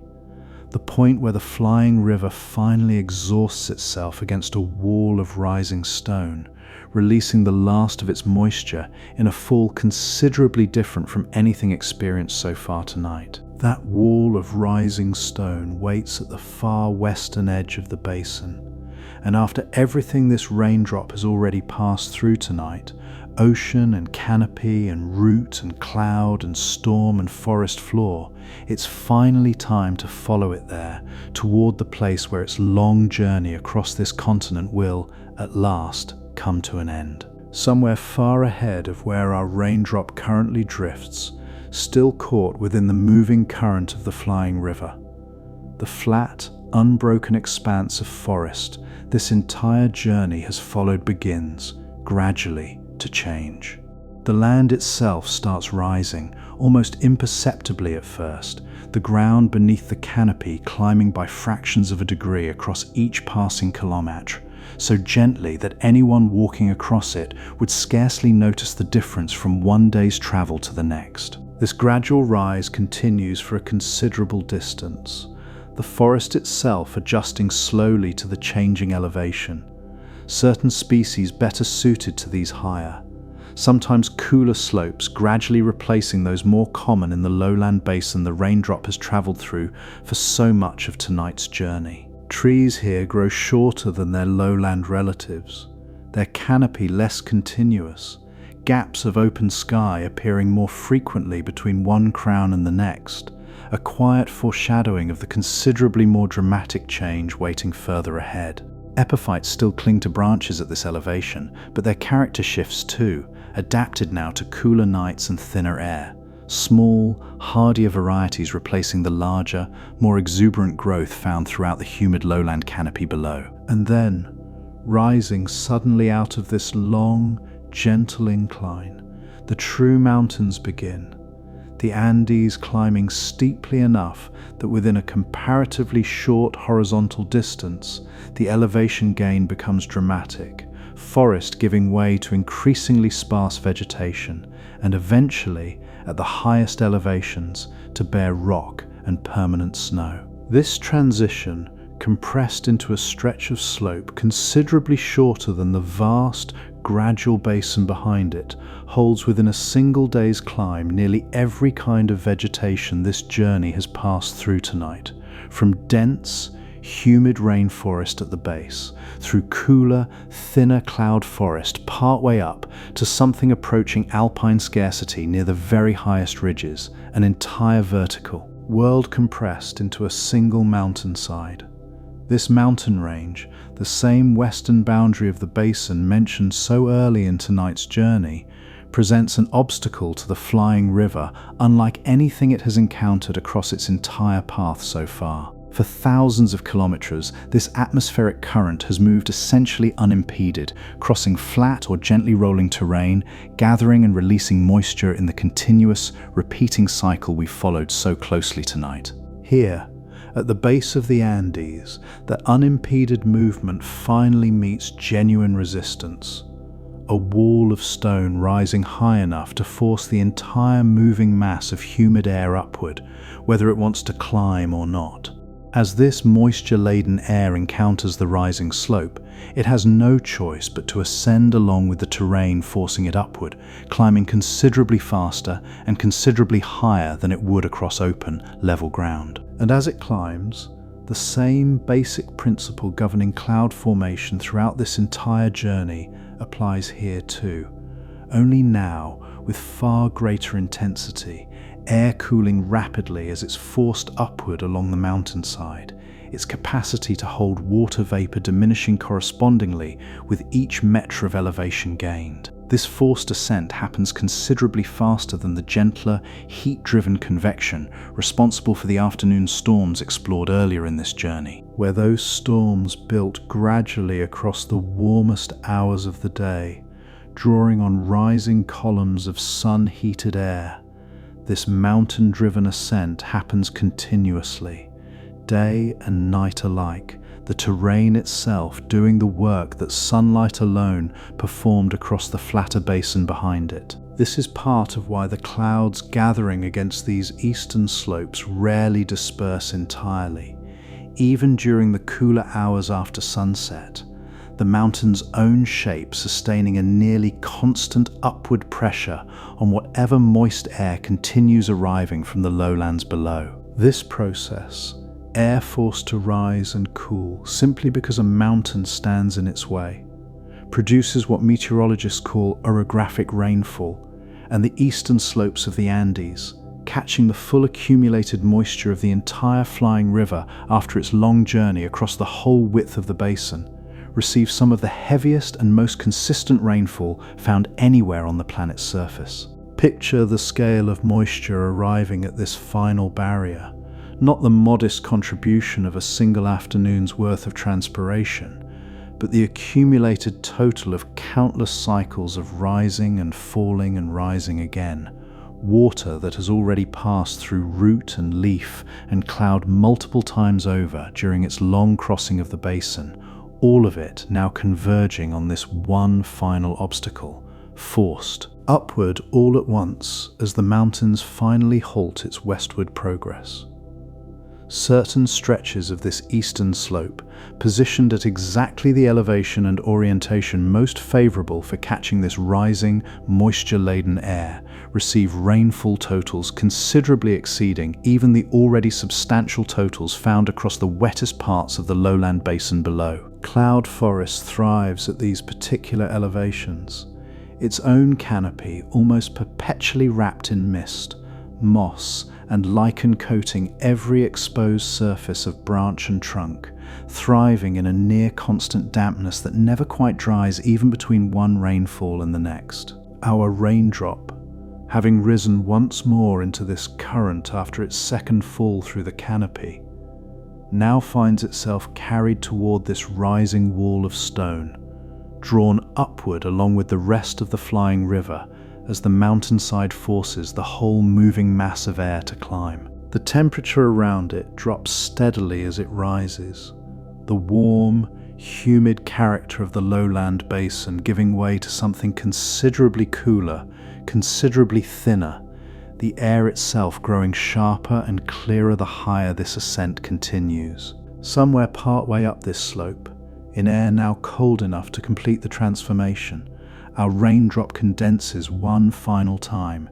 gathering into a droplet considerably heavier and considerably more purposeful than the delicate vapor it existed as only moments before, joining countless others within a cloud pressed directly against the mountainside itself, thick and low, wrapping the upper slopes in a persistent, clinging mist that rarely fully clears even during the brightest hours of the day. Within this mist, visibility narrows to only a few meters in any direction, the towering trees of the surrounding cloud forest emerging and dissolving again as the fog drifts and thickens and thins, never settling into any single fixed density for very long. Water gathers on every surface here, not only from rainfall itself, but from the mist condensing directly onto leaf and branch and stone. A slow, constant accumulation considerably gentler than the sudden, heavy downpours experienced so often across the lowland basin, yet no less persistent for its gentleness. This final rain, when it falls differently from anything experienced earlier in this journey. Rather than descending through layer after layer of delaying canopy, the way it did across the lowland forest, it strikes instead against exposed rock, against the sparse, hardy vegetation capable of surviving at this considerably higher, considerably harsher elevation against slopes steep enough that the water, once it lands, has little choice but to begin moving immediately, gathering into countless small streams that will, before very long, combine into the same rivers we explored so closely earlier in this journey. Rivers that will carry this water and countless companions like it back down through the very basin it has just spent this entire journey crossing, back toward the distant Atlantic where this whole story first began. Our raindrop falling now against this mountain slope completes something worth pausing over quietly. It has crossed an entire continent since first forming in that cloud over open ocean, evaporated and condensed, and fallen and risen again more times than any single count could easily hold, passed through canopy and understory and forest floor, through soil and root and trunk and leaf, through storm and drought and flying river, before finally arriving here at the base of mountains old enough and tall enough to finally receive what the ocean first offered so many hours, or by some longer measure, so many days ago. This is not, in any final sense, an ending. Some of what falls here will soak into the mountain soil, feeding streams that carry it back down toward the basin below, back into the same river system, back toward the same ocean this raindrop's own journey first began above. Some will evaporate again from these cooler, higher slopes, rising once more into the atmosphere, though now on the western side of the same mountains, perhaps beginning an entirely different journey, carried by different winds toward destinations this particular story hasn't followed tonight. Whatever specific path this raindrop takes from here, it joins a cycle that has been repeating itself across this basin and these mountains for a length of time considerably longer than any measurement of surface history could properly capture. Water rising from ocean, crossing forest, breathing skyward through billions of trees, gathering into cloud, falling as storm, rising again, crossing further, still, and finally meeting stone, only to begin, in whatever form it takes next, some new stage of the same unbroken journey. Let the whole shape of tonight's journey settle now, the way this raindrop has finally settled against the mountainside waiting so patiently at the end of it. The Atlantic, offering up its water as vapor, gathering into cloud, carried inland on a steady trade wind. The forest canopy, catching that first fall, delaying it leaf by leaf through three distinct layers of light and shadow.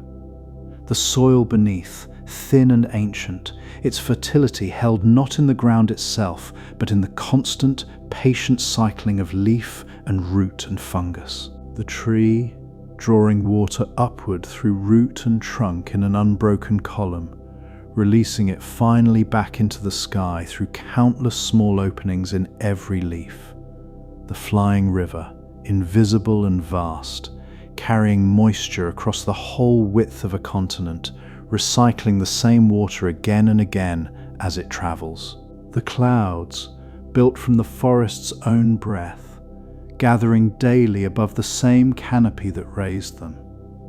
The storms, sudden and intense, releasing in an hour what might otherwise take a full day to fall. And finally, the mountains, rising at the very edge of everything, forcing the last of this long journey's moisture down as rain against slopes old enough to have witnessed this same arrival more times than any count could hold. Somewhere right now, this same cycle continues exactly as it has for longer than this story could properly measure. A raindrop is falling somewhere over open ocean, evaporating from some sun-warmed patch of sea. Another is being drawn upward through the roots of some particular tree, rising toward a leaf it will reach before this night is through.